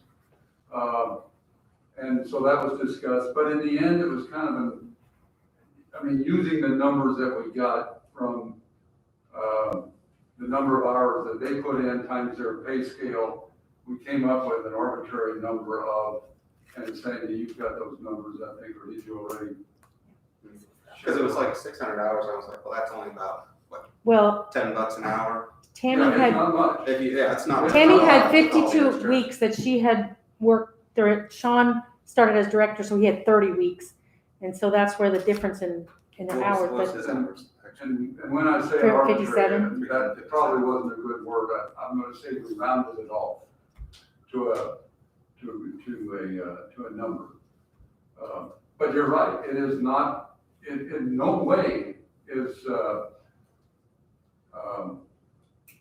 I know, Well, it's no way is it full pay. they've been doing a It's not ton of full pay. extra work, with these clinics and everything. Sean's been basically doing a 2-person, 3-person workload, it seems like, on everything they're doing, so. I just kind of wondered how those numbers came up when I heard the amount of hours they put in, it just kind of seemed, I don't know. Personally, if it wasn't for Tammy, I wouldn't be in this position, so I think the county would be in a world of hurt, so. Yeah. I mean, we didn't come here asking for money, but, 600 hours or 613 hours is a lot. Mm-hmm. I mean, if they think we need to donate 5 a week, I've done that for my entire time, and so has she. Then make it 40-hour employees do. I mean, it's just whatever you guys decide. It's fine with me, but I just thank her for everything that she done. Because if it wasn't for her, I wouldn't be here. I just appreciate being recognized at all, so. and I think that's, I'm gonna say, kind of the thought process that went into this. Exempt employees are, they're paid a salary. Mm-hmm. And whatever hours they need to put in to accomplish what needs to be done. However, in this special situation, pandemic emergency situation, Well, yeah, I'm a salary employee, I've been in the past, and I just don't, I know how it can seem to be taken advantage of by saying, oh, you're a salaried employee, now we're expecting you to work all this extra time when, you know, working 60 hours a week instead of 40 hours, I don't think that's fair. I just kind of wanted to know where it came from. Just I would clarify, I don't think we expect them to do that. We know that they do. They expect themselves to do that, to get the job done. I mean, they understand what they have to do to get the job done. So, yeah, it's not, they're worth, the extra time they put in is worth a whole lot more than what we kind of settled on there. Yeah, I kind of agree on that. 600 hours and 350 hours, only halfway through a year. Wait a minute, 613. Tammy had 613, Sean had 357. That's a lot, in my opinion. I'm sorry, I didn't catch that. Sean had 357. Yes. Tammy had 613. Okay, I thought you meant $600. No, hours. Hours, yes. I was gonna say the number is much higher. And that was than up to mid-February.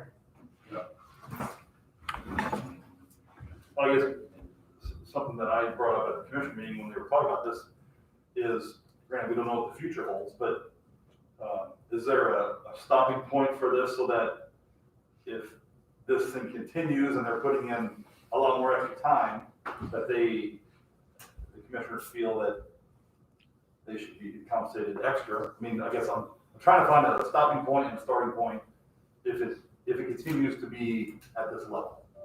Because otherwise I think you're not, and I feel like it's in your best interest, in my opinion. Because if we just tolerate it, I don't think that's good for you. I really don't. I guess I feel like if today is the day, whatever today is again, 29th or whatever today is, yeah. You mean like every month or so? Well, no, but I mean, at the end of the year, if they put in additional hours and it's started, for the month of April going forward, then that's something the commissioners need to think about. It doesn't, hopefully it can slow down to where you can get your sanity back. Never had sanity before. Well, maybe get something, I don't know. I mean, he said if it wouldn't be for me, he would have taken, I'm thinking, maybe that's the problem. He got it out for me. I'm joking. Well, I appreciate, I'm speaking for myself, I appreciate what you guys do for the whole county. You guys are a great representation of why DuBois County is what it is, because of people like you doing the extra, always doing the extra, and obviously not getting compensated for it, or not expecting it. So now we're getting it to you, I'm glad. But thank you for your leadership and your tolerance and your flexibility, and it's a family affair too, because you got wife and kids, you got a husband, which it's all, and kids, obviously, it's just and grandkids, so it's a tough situation. So thank you. Thank you for all that you guys do. I appreciate it. I do. I think we all feel that way on the council here, so that's for sure. I appreciate that very much. I know Sean does as well. Thank you. So I would need a consensus to advertise, because we have not advertised this. The commissioners did it after I had already went to press. The question is, it would be $10,000 for salary, and then the benefits, depending on which fund you use, it would need benefits as well.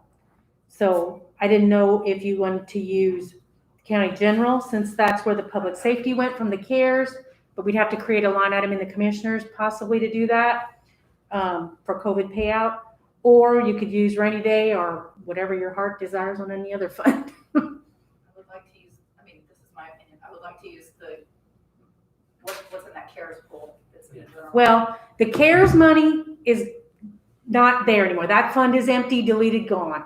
What we had to do is we moved that money that we got for the public safety into the general fund, because it covered our public safety officers that we said worked for that pandemic.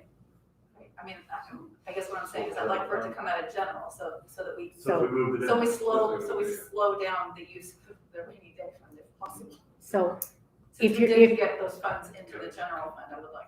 right, so then I'd have to put it in the commissioner's line item, create a line item there to pay them out of it. Any other comments or discussions on the fund? I think let's start with the fund first.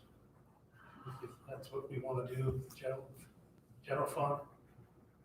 Then we'll have a vote.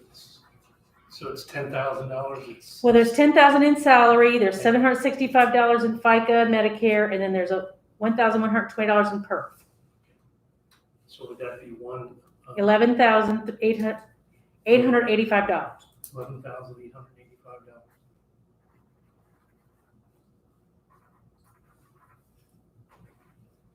Okay, let's, if we're ready to give a hands up on it, any other discussion? Otherwise, let's everyone approve, let's see a show of hands approval of the $11,885. So it's all 6 of us, or 7 of us. Thank you for your dedication and just continuing to plug away the. So I will advertise it and we'll do an additional for the next meeting. Okay, thanks.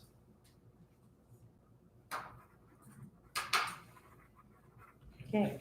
So if we're finished with that, I think we were gonna discuss the appointment of the Mineral Economic Development Commission. Kelly, what do you- Thank you guys. Thank you. Thanks.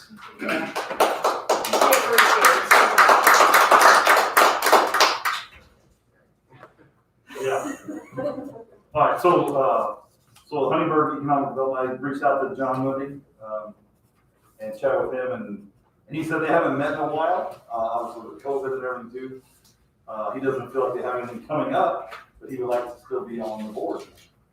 So, if he's appointed, he would like to serve. So I told him that seems logical, but I'm one person of 7, so. But I would be my recommendation that we appoint them to the Huntingburg Economic Development Commission or maintain this appointment. Okay, is that a motion? That is a motion. Please, we have a second. Okay, Alex seconded. So all in favor of appointing John Lundy or appointing John Lundy to the Huntingburg Economic Development Commission, say aye. Aye. Anyone opposed? Okay.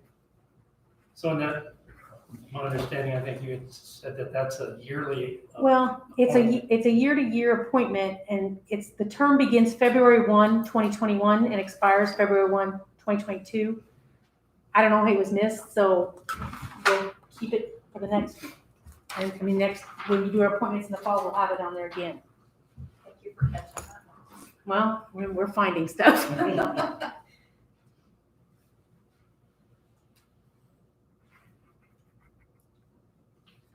Okay, the next thing you were gonna discuss is the American Rescue Plan Act. It was passed here, the $1.9 trillion of the federal government, and I think the county was supposedly going to get about 8.3 million. Sandy, you want me to talk about it, or you want to? You're welcome to. I can help you if you need it. Okay, so we sat in on a discussion with Baker Tilly, and, this money is for, naturally lost income, or lost revenues that the county has lost. We could make up those lost revenues. There's a variety of things we could do with that. The money would need to be, spent by March 11th, 2024. The money is going to go to the state of Indiana in about 60 days after March 11th. And then it would take about another 30 days. And I think Sandy's already set up an account for that money. So. Well, I need to speak with Greg. We're gonna set up an account, but we have to set up an ordinance to set up that fund, and then what's our plan to spend it? So Greg was on vacation last week, so I didn't get to talk to him, so we'll be. What was the amount again? About 8.3 million. It's not quite 8.3, it's 8.2 something. I don't have the exact dollar on me, but. So, and I think some discussion, I think it's probably gonna be led by the commissioners, that we would put some kind of a group together between the commissioners, council, and other, if it's Du Strong or whoever it could be, maybe we sit down and look at the big picture and see what we want to do. Plus, naturally, in my opinion, we would want to make up our lost income. And I think the riverboat, you had mentioned to me, was $500,000 that we lost Last so year. far. So, those kinds of things, I think we need to replenish first before we look at spending any more money. The rainy day fund. And that can be carried. Well, the problem is our rainy day it didn't really lose revenue because it doesn't have any revenue. Right, but We just expended from it. we'll But make that whole again. That's a priority for me, if you want to take that to the committee. And that's really not something, it's lost income for the until 2024. So if the riverboat doesn't come back, 2021 is going to be the same. We could make up that revenue. So I was on a call with the State Board of Accounts, and AIC hosted it. And they gave us like a guideline. 2019 is our base year. So what you collected in that is your year before, and then you look at your revenue in 2020. What's the difference? And that's your lost revenue. And then they're going to continue that through 24. Okay, so you're only allowed to, So they gave us some guidelines, like on the riverboat, for example. They said, what was your 2019 revenue and what was your 2020? And we lost almost $500,000 on that. And then they gave us some other funds, like your tax funds, your highway MVH, your LR, local road street, your lit taxes. Those were kind of the ones they laid out for us to track for right now. Because if you do use lost revenue, you have to prove that was your lost revenue by their formula. so you're only allowed to use that 8.3 for that purpose. Well, there's other things for it. I mean, like you can do broadband, you can do sewer and regional water, COVID clinics. Yeah. Yeah. And you can even go further than that and out into the public if you want, and talking about PPP and rental assistance and all that kind of thing. The thing about it is, and to your point, Mike, the committee needs to work through this. This is not the only bucket of money that's available. For some of these things, there are other monies in this rescue plan that is available as well. One of the things, for example, is the capital projects plan, or bucket, I'll call it. That's not going to come to the county, it's coming to the state, but then the state will spend it throughout the state. And if we have projects that qualify for that, maybe we can get part of that. And there's going, the unemployment insurance and there'll be money available again for loans like there was under the CARES Act in other places within this whole act. Above and beyond what Above and beyond the counties income get. rate, yes. So, I mean, and I would agree, revenue replacement has got to be a priority. And then after that, it's going to be, we're going to have to establish some priorities.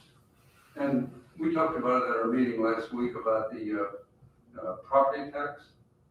Did somebody, I forget who said that property tax did not qualify? I don't think that, as far as I remember, I don't think it was, you can't just replace money that you lost on property taxes. Okay. But you can on income. But I think they're still coming out with guidances and directives, so. The reason I asked that is because I had a conversation with the assessor, and there are going to be some appeals that she's expecting on property assessment for businesses, especially where the property has an income-based value that goes into that assessment. If their income was way off during 2020, then their assessment should go down as a result of that. And that's a loss due to COVID. And I'm not sure why we shouldn't be able to recover that, but like you said, we'll have to. We'll follow the directives as they come. So I guess in finishing here, I think if we could all think about it And I don't know, let's see what if the commissioners would lead the charge, and then maybe we could get some of us to sit on that, and look at the big picture, I think, help with that. I do have a comment on that. So the first round of CARES money, the 1.2, 1.3 billion, I think that was all put into the public safety for the sheriff's department to recoup that. I mean, in my opinion, we're the ones that needed it the most. It went into the general fund. Coming back to you guys always asking for money, I believe that some of this should at least be considered to pay our public safety salaries and put into our health Well, fund. you did get some. Some, but Not I'm much. talking this 8.3 million, I mean, this is gonna go on for, who knows, if we need booster shots, I'm still gonna have people for years to come. Some of this, a large chunk, I think, needs to go to our public safety as health department, our health fund.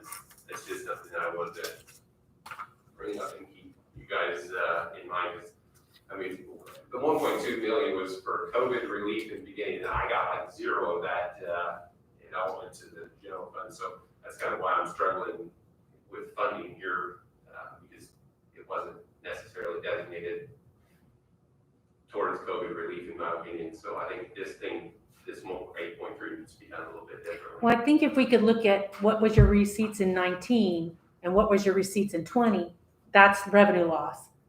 So we can Also, show going that. forward, my public safety people would qualify. Well, you can look at 20, 21, 22, 23, Yeah. and 20, I mean, there's 4 years in there you can look at, so. That's why I just want to bring that up so you guys are aware that I think a portion of it needs to go to the health fund too, in my opinion. Because, I mean, if nobody's doing COVID, the health department, it isn't doing it either. So, I mean, we struggle there with funding. We come back and ask for money out of rainy day when some of that 1.2 million should have been in my fund already. It shouldn't have to come and ask for it all the time. It should be something that is just there for us, but it really didn't go that way. So this way I want to feel a bit different. Well, thanks. I mean, you did receive some of, like with the canopy. I mean, Yeah, that some kind of it, I'm just but saying that kind not to help out my, operations. Yes. So Well, I thanks. think we got 55,000 or something back And that other, from the every second. little bit helps, but when you've got this amount of money, it can be Sure. done to help us. I Okay. mean, there might be booster shots. I don't know what's coming in the future. And I'm bringing in 8 people on top of my staff every single day. We're doing 900 shots a week. That's not a small feat. Our staff's getting wore out. Sure. And I'm eventually gonna burn through my volunteers. I'm having a harder time filling these weekends because the weather's getting nice. People wanna go on vacation. They wanna do things with their family. It's harder and harder to fill these slots.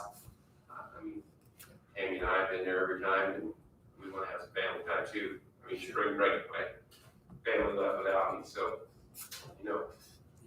Okay, thanks, Sean. I think, 2 things here. I think one of them, if the commissioners do develop this committee, I know you've got your plate full already, but I mean, your comments and your input would be definitely, appreciated. Same with you, Tammy. Because I think it is the important part of this. So. And I get a representation. Right. This department on there. But I mean, I know we appropriated 100,000. If that looks like they're gonna be short, I think we need to look at that again. well, we haven't got into that yet. We're still on the grant. Okay, And the so, state did let me know there should be a little bit more coming to that fund, so hopefully they'll get that to us. So hopefully it won't have to get in the rainy day fund, but I don't know until that happens. keep us abreast on that, that's for sure. And I think Sean makes a good point too about the CARES Act money that went into the general fund. I mean, we use the salaries at the sheriff's department as a basis of getting that covered, but that money didn't go to the sheriff's department necessarily. It went into the general fund and is now no longer labeled as COVID relief in the state board of accounts eyes, but it still can be that in your eyes. Sure. And that money can be, you've got that there to spend for COVID related. I mean, you can spend it for anything, but in my mind, it should be for COVID related expenses. I'm in agreement with that. We'll see at budget time, how much we have left of, Yeah, after it's, so, I mean, it's in there, it's operating now. Okay, any more, and I think I didn't get the video of it, Sandy, of that Baker Tilly thing, but if I do get it, I will pass it on to you, you all can listen to it too. It's about an hour long thing. So it's supposed to come out today or tomorrow? I thought they said they were gonna get it to us, but We got the slides, but I didn't get the video. I was gonna say, I can forward you all the slides that. you can look Okay. at if you'd like. Yeah, I don't think unless it's on my phone, or you know, on my email now, but. No. Either way, I mean, I listened to it as well, and what I took from it more than anything probably is take your time and do it right. Right, exactly. So we had 3 years to spend it? 4. 4 years. Or 4 years. you get half now and half, you get two increments of it. Oh, okay. But I mean, I don't know about you guys, but I'm getting calls already. What you can spend the money on? Of who wants it? Can I have a little bit of that? It's gonna go fast, I'm telling you. I had somebody ask me for $1,500 the other day. Yeah. Wow. Did you write it a check? Like an individual? Out of my account, yeah. I got one too, I got a phone call. It was legit though. I mean. Yeah, they're all legit. Yeah.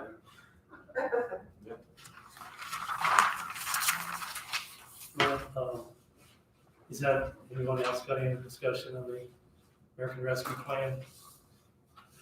So, all right, so let's move on to the salary merit increase discussion. And I don't know who's gonna lead that, is that what, I guess I can. I mean, you had sent this, Right. Mark reached out to me, because last year we did the pilot program from the people that were declined a raise above and beyond. The department had put in for a raise above and beyond, so we took those few people that were declined those raises in the 2020 budget year. I was right about my dates, right? Yes. So they were considered for that raise in 2021, the pilot program for this budget year. And that helped greatly to work out some of the kinks that were in the process. So Marky reached out to me a few weeks ago to see if we as a council wanted to move forward with rolling that out to the entire county. And I sent the PowerPoint presentation that he is going to use to line that out.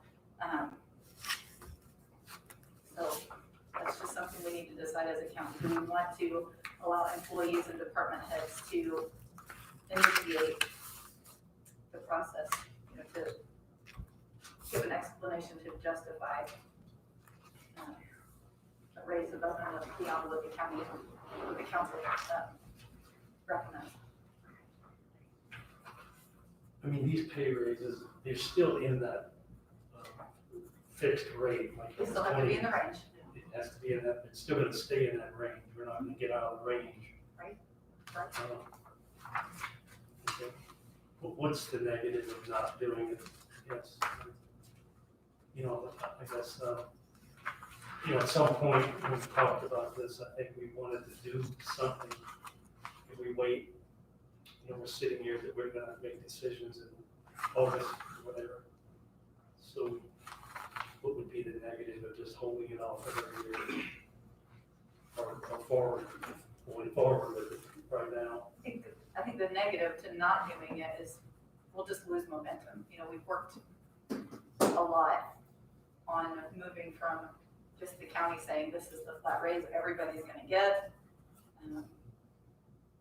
I just think that if we drag our feet on it another year, it's just gonna fizzle out to oblivion and probably just won't happen like things tend to happen in government.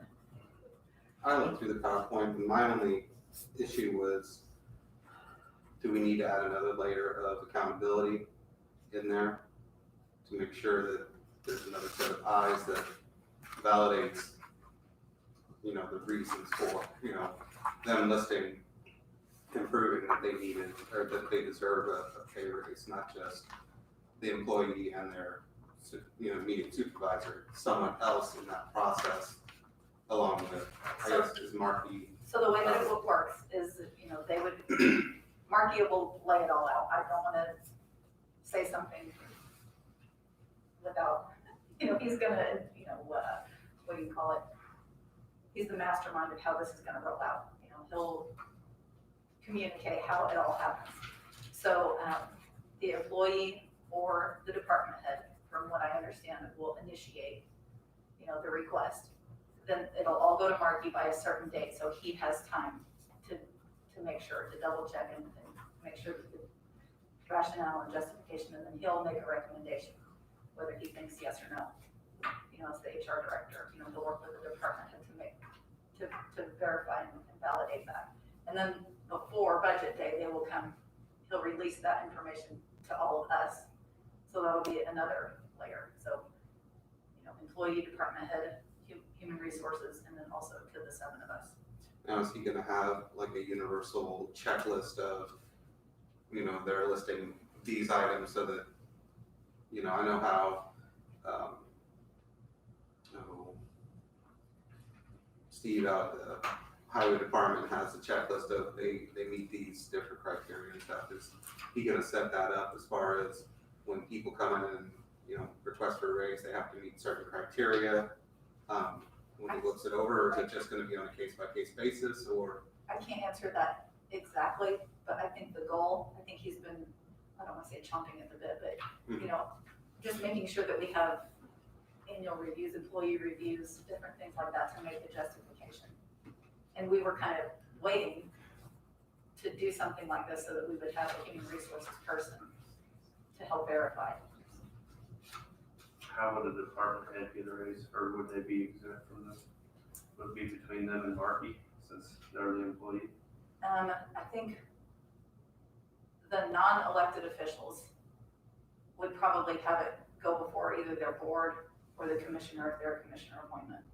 That would be that layer of accountability there.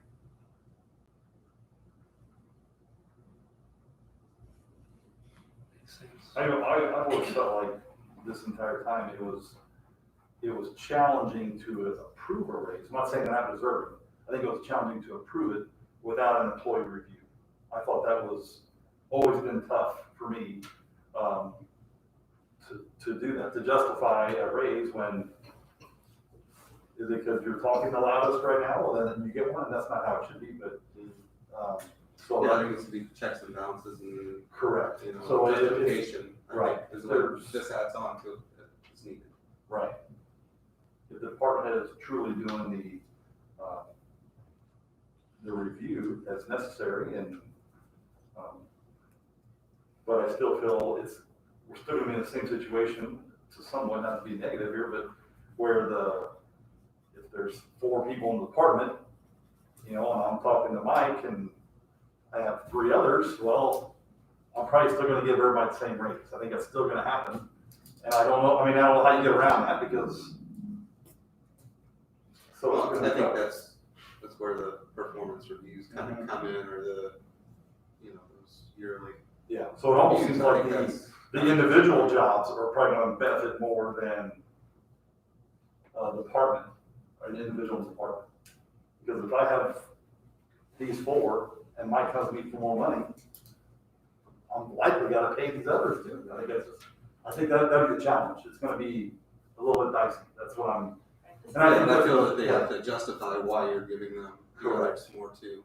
So That's just why I was asking. Yeah. How, is there another layer of checks and balances of proving that this employee or this department head or whoever deserves it? You know, a checklist of they're meeting this, and this, or they're exceeding these job requirements and responsibilities. I'll message Mark. That's kind of what I was just wanting to get at. And, you know, someone outside looking at evaluate it and not. The whole thing is designed to do the right thing, but the unintended consequences are when you give a raise to somebody else, they all want their hand out. That's the unintended consequence of this whole thing. Well, I think if you roll it out to 200 employees, you're gonna get 200 I want to raise. Well, likely so. Yeah. And that's not what this is about. Can I just make one comment? In reference to this, I think if you don't roll it out though, you're not getting fair to the rest of the employees that got the pilot program last year, because if I had been involved in it, I would have, you know what I'm saying, like, we didn't get that opportunity, only a certain select few did. Right. And So I feel like, speaking for the employees, I think that you have to offer it to us now, to the rest of us, because you did a pilot program that nobody else was even aware of. And then we found out later, you know, so I feel like you have to open it up for everybody, for it to keep morale. I agree. I think we need to keep moving forward. I mean, the purpose of this is great, you know, recognize individuals' performance and linking merit pay to performance. I mean, how could you promote fairness and equity, offer professional growth, you know, increase pay for those who perform well, attract and retain top talent, motivate employees to perform better, recognize stellar performance.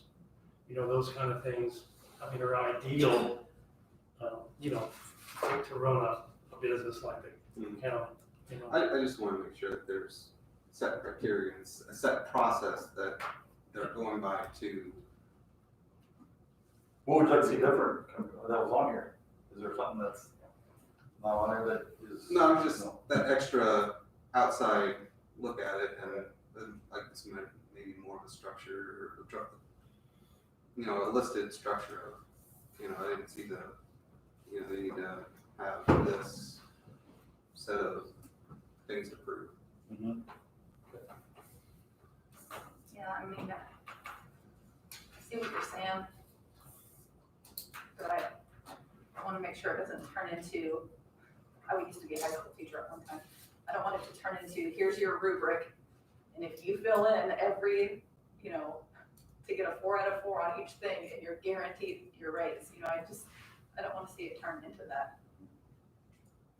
You know, Well, I think the this is merit. going above and beyond, so, you know, they're meeting their required. I think. There's a job you're supposed to do anyway. This is the job they're supposed to do anyway, but how are we proving that they get X amount more? I think Marky is well developed in that, Yeah. putting together. I just didn't see that, like, there was that What I component in there. what I would like to see is that it be within the department, you know, the department head works with Marky to develop what they need to work toward the goals of each employee, not just, hey, the council passed this rubric, and if this is filled out, then. Right, I'm not saying we do that, I'm saying Marky comes up with, you know, that process, and there's no silver. We gotta move on this tonight. Are we gonna do it in April? Is April getting too late? I would like to tell Marky if we want to go forward, We need to get Set some up. time in April. because he wants to roll it out in April. I mean. Because we're gonna roll out everybody June 1st and say your budgets have to be in July 1. So we need some guidance on if they're gonna be doing something, the department heads have to know what to put in the budget.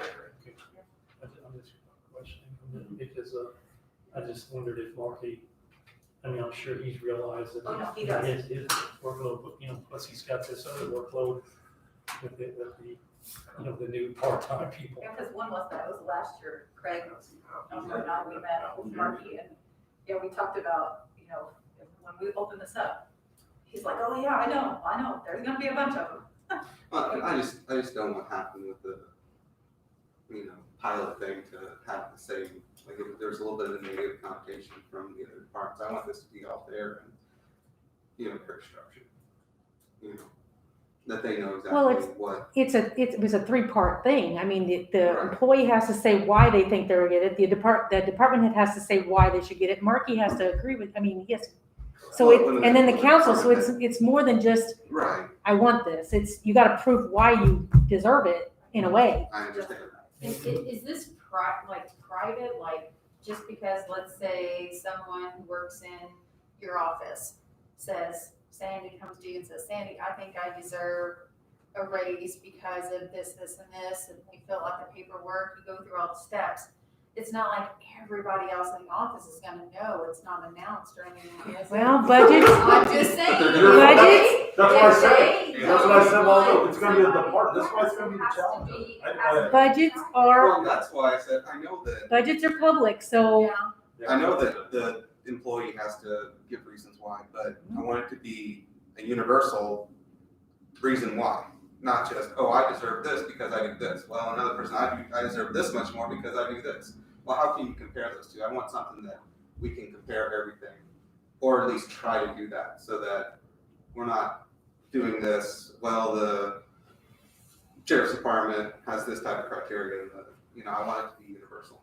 Well, I think I just didn't see that. getting our job descriptions updated and is gonna be a step on it, because if you're going above what it says, you can How say, much above, and right, yes. It's still ultimately gonna fall on the department head to make the decision, because I don't know if any one of you can tell me what my nurse does each day. I don't believe any one of you can. So how do you know if she's doing a good job or not? no, like I said, it's the department has a section. That's Yeah, that's the employee review part. Yeah, I know, so it's ultimately all gonna fall on us, so that we're gonna either be kind of some happy people or some pissed off people, Yeah. so. Well, this can't be a rubber stamp where everybody just comes in and everybody gets a yes. It can't. Yeah, I know, but it's not gonna be easy. And that's, Not everybody.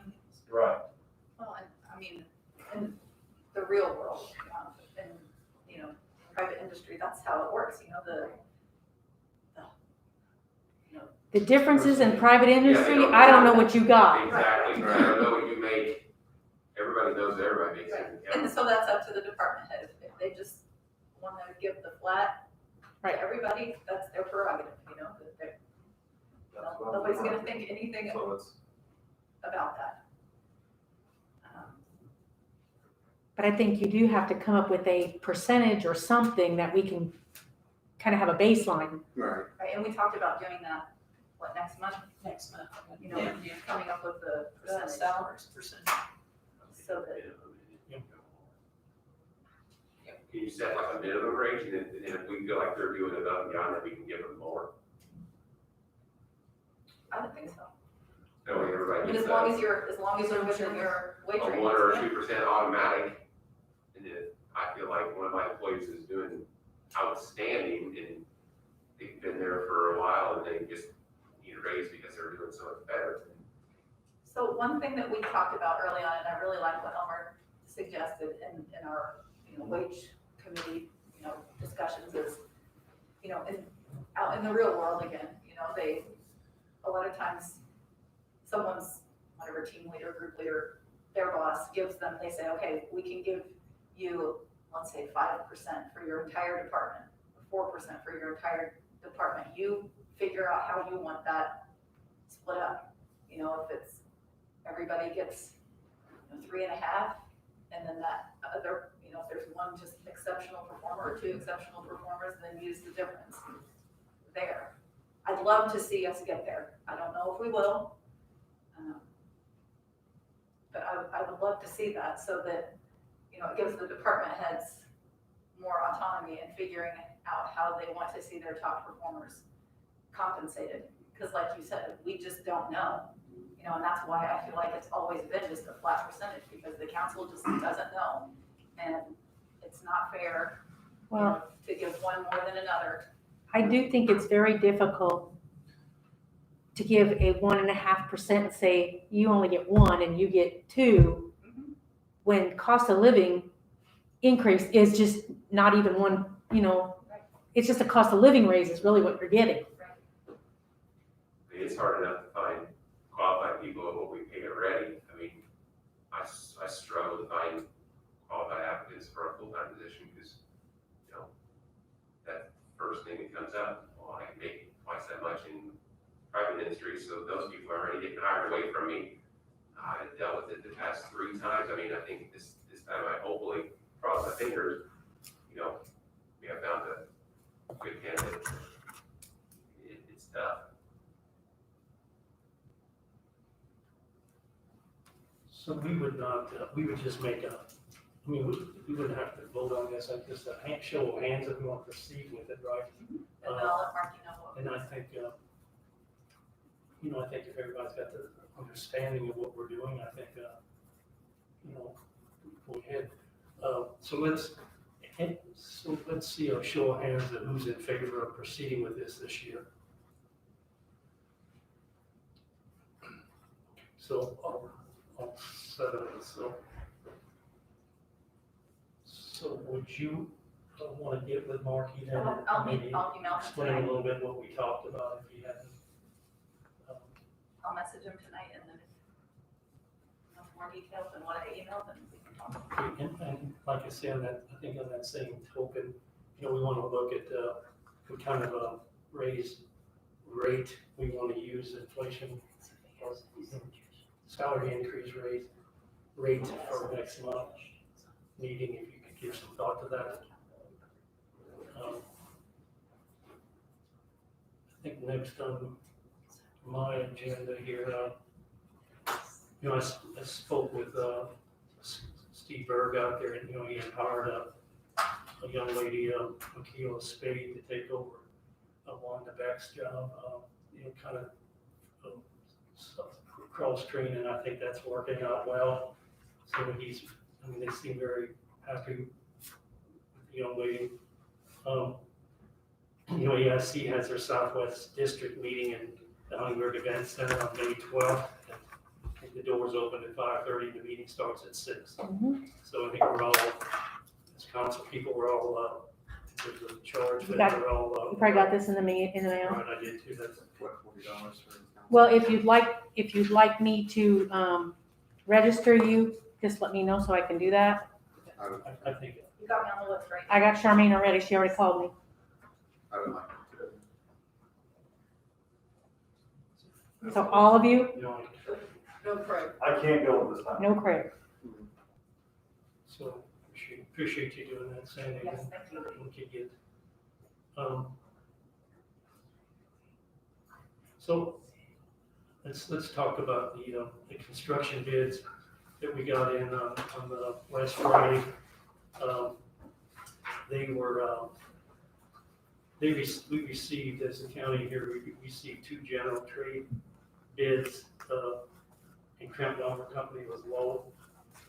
And in the mechanical package, we had 3 bids, and there was a company, Bloomington, from Bloomington, Indiana, Herald Fish Incorporated, which is a very qualified mechanical contractor, was low bidder. And on the electrical, we had 3 bids, and Water Electric from Ferdinand, Indiana was low bidder. So it was very, what Sharman came back with, I think the total bids were $25,059,923.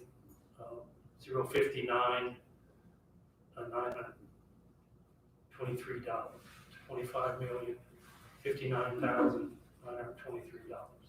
And the budget that Sharman had put together was for that work was $26,349,50. So we were about $1,300,000 low, the bids that came in. So I think we were very satisfied. All the bids are still under advisement. But Sharman did say that he spoke with all 3 low bidders, and they are all, satisfied with their bids. So on that part of it, then I think our next move as a council, that they're going to, I think the commissioners are going to have the existing real estate out there and buildings appraised, and then we would have to hold a public hearing and appropriate that real estate proceeds to the building corporation. So the building corporation would hold that real estate until all the improvements are completed and the bond is paid off, and then it would revert back to the county. So just a quick question. Whenever all that happens, I mean, the county still pays everything just like normal. Nothing changes. Just We have a trustee, there's gonna be a trustee involved. Right now, they're looking at 4 different banks to be the trustee. 3 or 4, yes.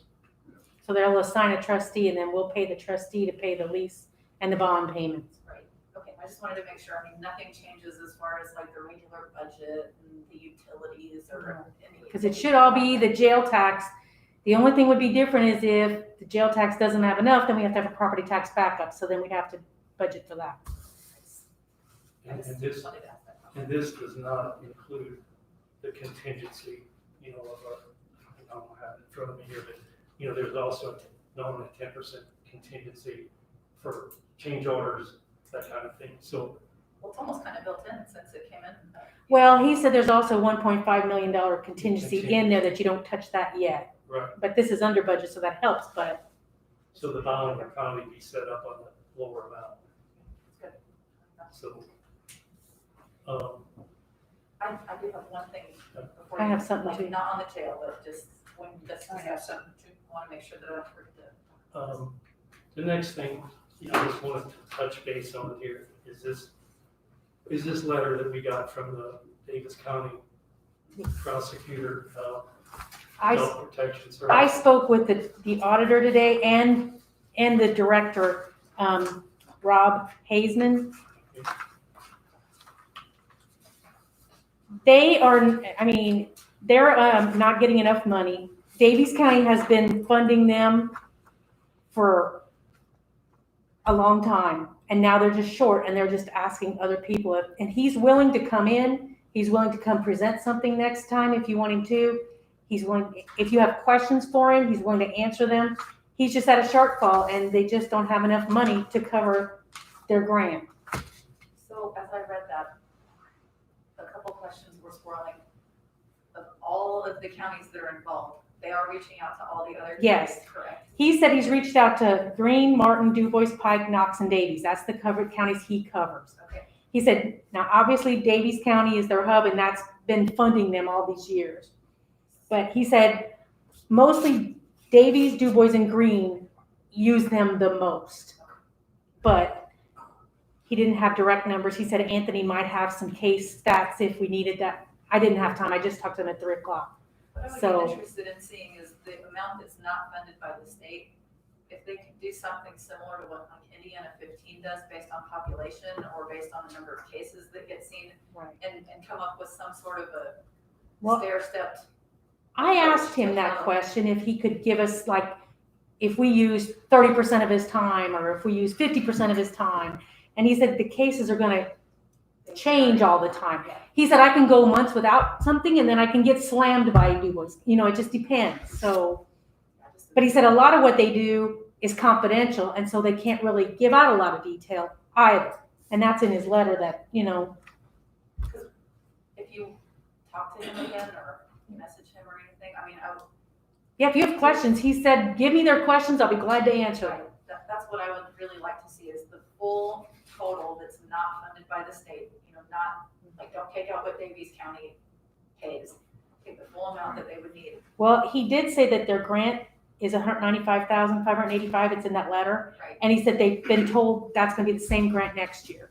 So if they were 50,000 short, I didn't know if 50,000 was the amount that Davies County always puts in. I think they just subsidize them on, he said basically it's their benefits, their health insurance, their benefit, like FICA, that kind of benefits. I guess I just wanna make sure that it's, you know, hey, DuBois County, you're the only one that's gonna be subsidizing it. Right. And DuBois. And he said, you know, some of these counties may not have funds. They may not have any money. They're hurting themselves. But he's willing, and I told him I can put him on the agenda. He said, I probably need 30 minutes, so. I would like to talk to him. He was very- I know him a lot in my Yeah. property management days, and with senior volunteers and places going, something's funky there, we need Right. to, and you call them, and you give them the info, and, you know. Yeah.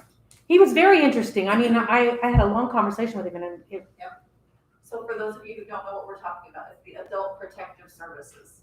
The state funds that up to a certain point and then. he said they were set up in the 1980s for adults that were neglected, but they weren't addressed by any social services. And he said they kind of step in, but now it's, the tasks have increased to where they even do like nursing homes or care facilities. And so their scope has just gotten so much bigger. And I said, it's kind of like there's a crack out there and you're trying to fill the crack. And he said, yes, that's kind of how it is. So. And I look at, they're our most vulnerable citizens, and they don't have a voice. You know, somebody has to be there protecting them. Right, and he said there's 3 of him and 2 others. Yep. So, but they are looking at cuts or layoffs if they can't meet. So, and I said kudos to Davies County, who's been supporting them all these years. Yeah. But they just come to the point where they just can't do it all alone anymore. That's what I'd like to see, if they could provide a couple different formulas on how they would like us to help, instead of just saying, okay, we have $50,000 that we need help with from all these different counties, just throw some money in a pot and we'll see if we get there. Does that make sense? Yeah. And he said he'd rather do anything than beg for money. Yeah. Right. It just helps me make a better informed Right. decision. Well, I can definitely have him on the agenda next time. If he can't come in person, we can at least have him, So we're saying all these years, we haven't really contributed. we haven't contributed, no. Davies For County has, all the people that. this grant has done it, and then Davies County has, Wow. Subsidized. I guess my question was, a little bit, is it a grant or is it payment from the state? he has a state grant, he said. I just- But they're on a fiscal year, so his thing goes July to June. And again, it seems like whoever would contact, it seems like he ought to, or, Anthony Quinn ought to maybe contact the state legislatures, that represent these areas and state senator. I'm serious. Well, I I mean, know why we're not? serious, but, But I mean, you know. if they're gonna have this American fund here, why can't they be paid out of there? Absolutely, Well, but He that did, doesn't, he did say that Davies County did give them some CARES dollars last year, and that's what helped them get through last year. But with this, a lot of money in this, like, I'm gonna say the state's got all this other money, that it seems like, like you say, they're more vulnerable people, and the COVID has to put more stress on them. but the state's looking at cutting everybody 15%. They're not, I'm so disappointed in the state and going, what are you doing? I don't get it. I just don't. I'll see if he can come to the next meeting, because, I was really impressed with him. You can tell he's got a real passion. He was his former state trooper, Is that and he's right? telling What is his name? Rob Hazeman. Rob Hazeman. It would be interesting to see his time, percentage-wise, DuBois County has been, and granted, it's probably arbitrary numbers. Yeah, but it's, I kind of tried to get that out of him, like I was thinking more like Region 15, if we're doing this, maybe we should give you this much, where Martin County may only do this, Yeah, and green, you're looking at some that I'm sure they're hurting. I think it would make a better formula on how to split up the ads.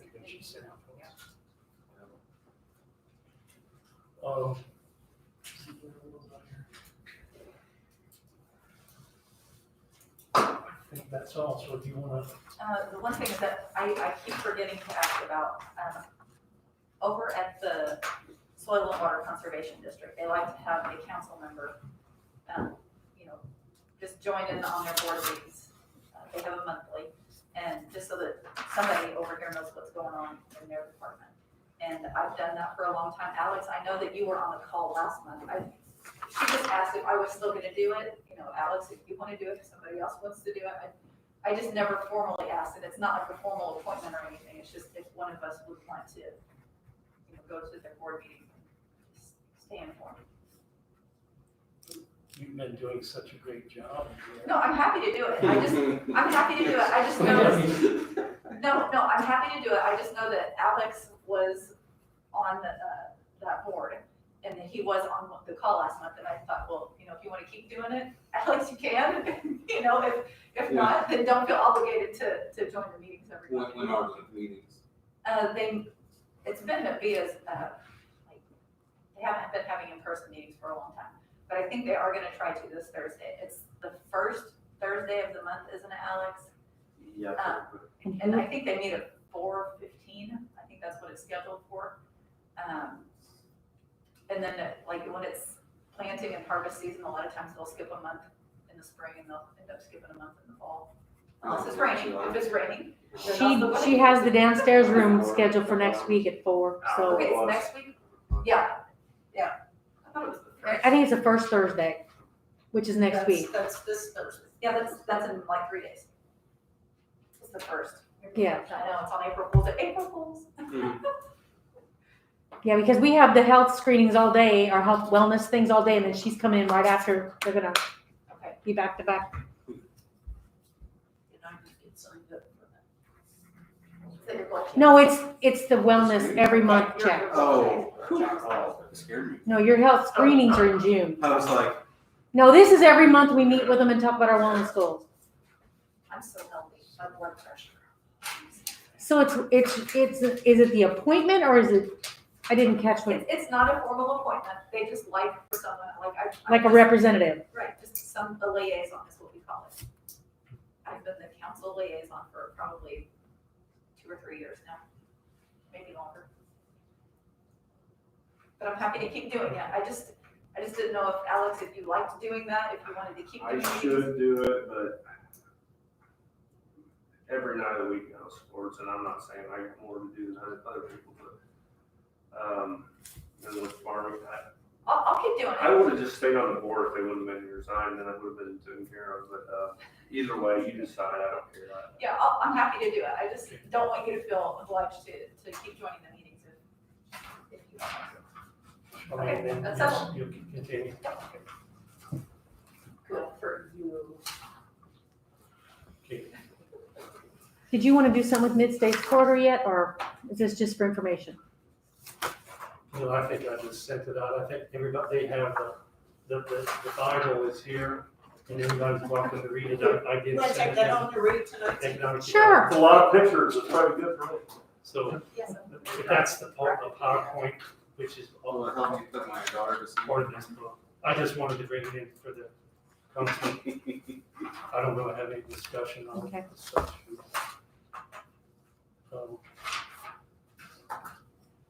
Is there anyone? Anything else that you want to talk about, right? No, don't protective services. Oh, what was that, what he brought, okay, okay. Do you have something? I did not. Okay. So is there any other public comment? Otherwise, there's no further business. Anyone got any further business? I'm going to be adjourned. Got a motion, second? Any second? Doug? Who did? All in favor? Get in there. Who did? Charmaine and Nick. All in favor, say aye. No. Opposed?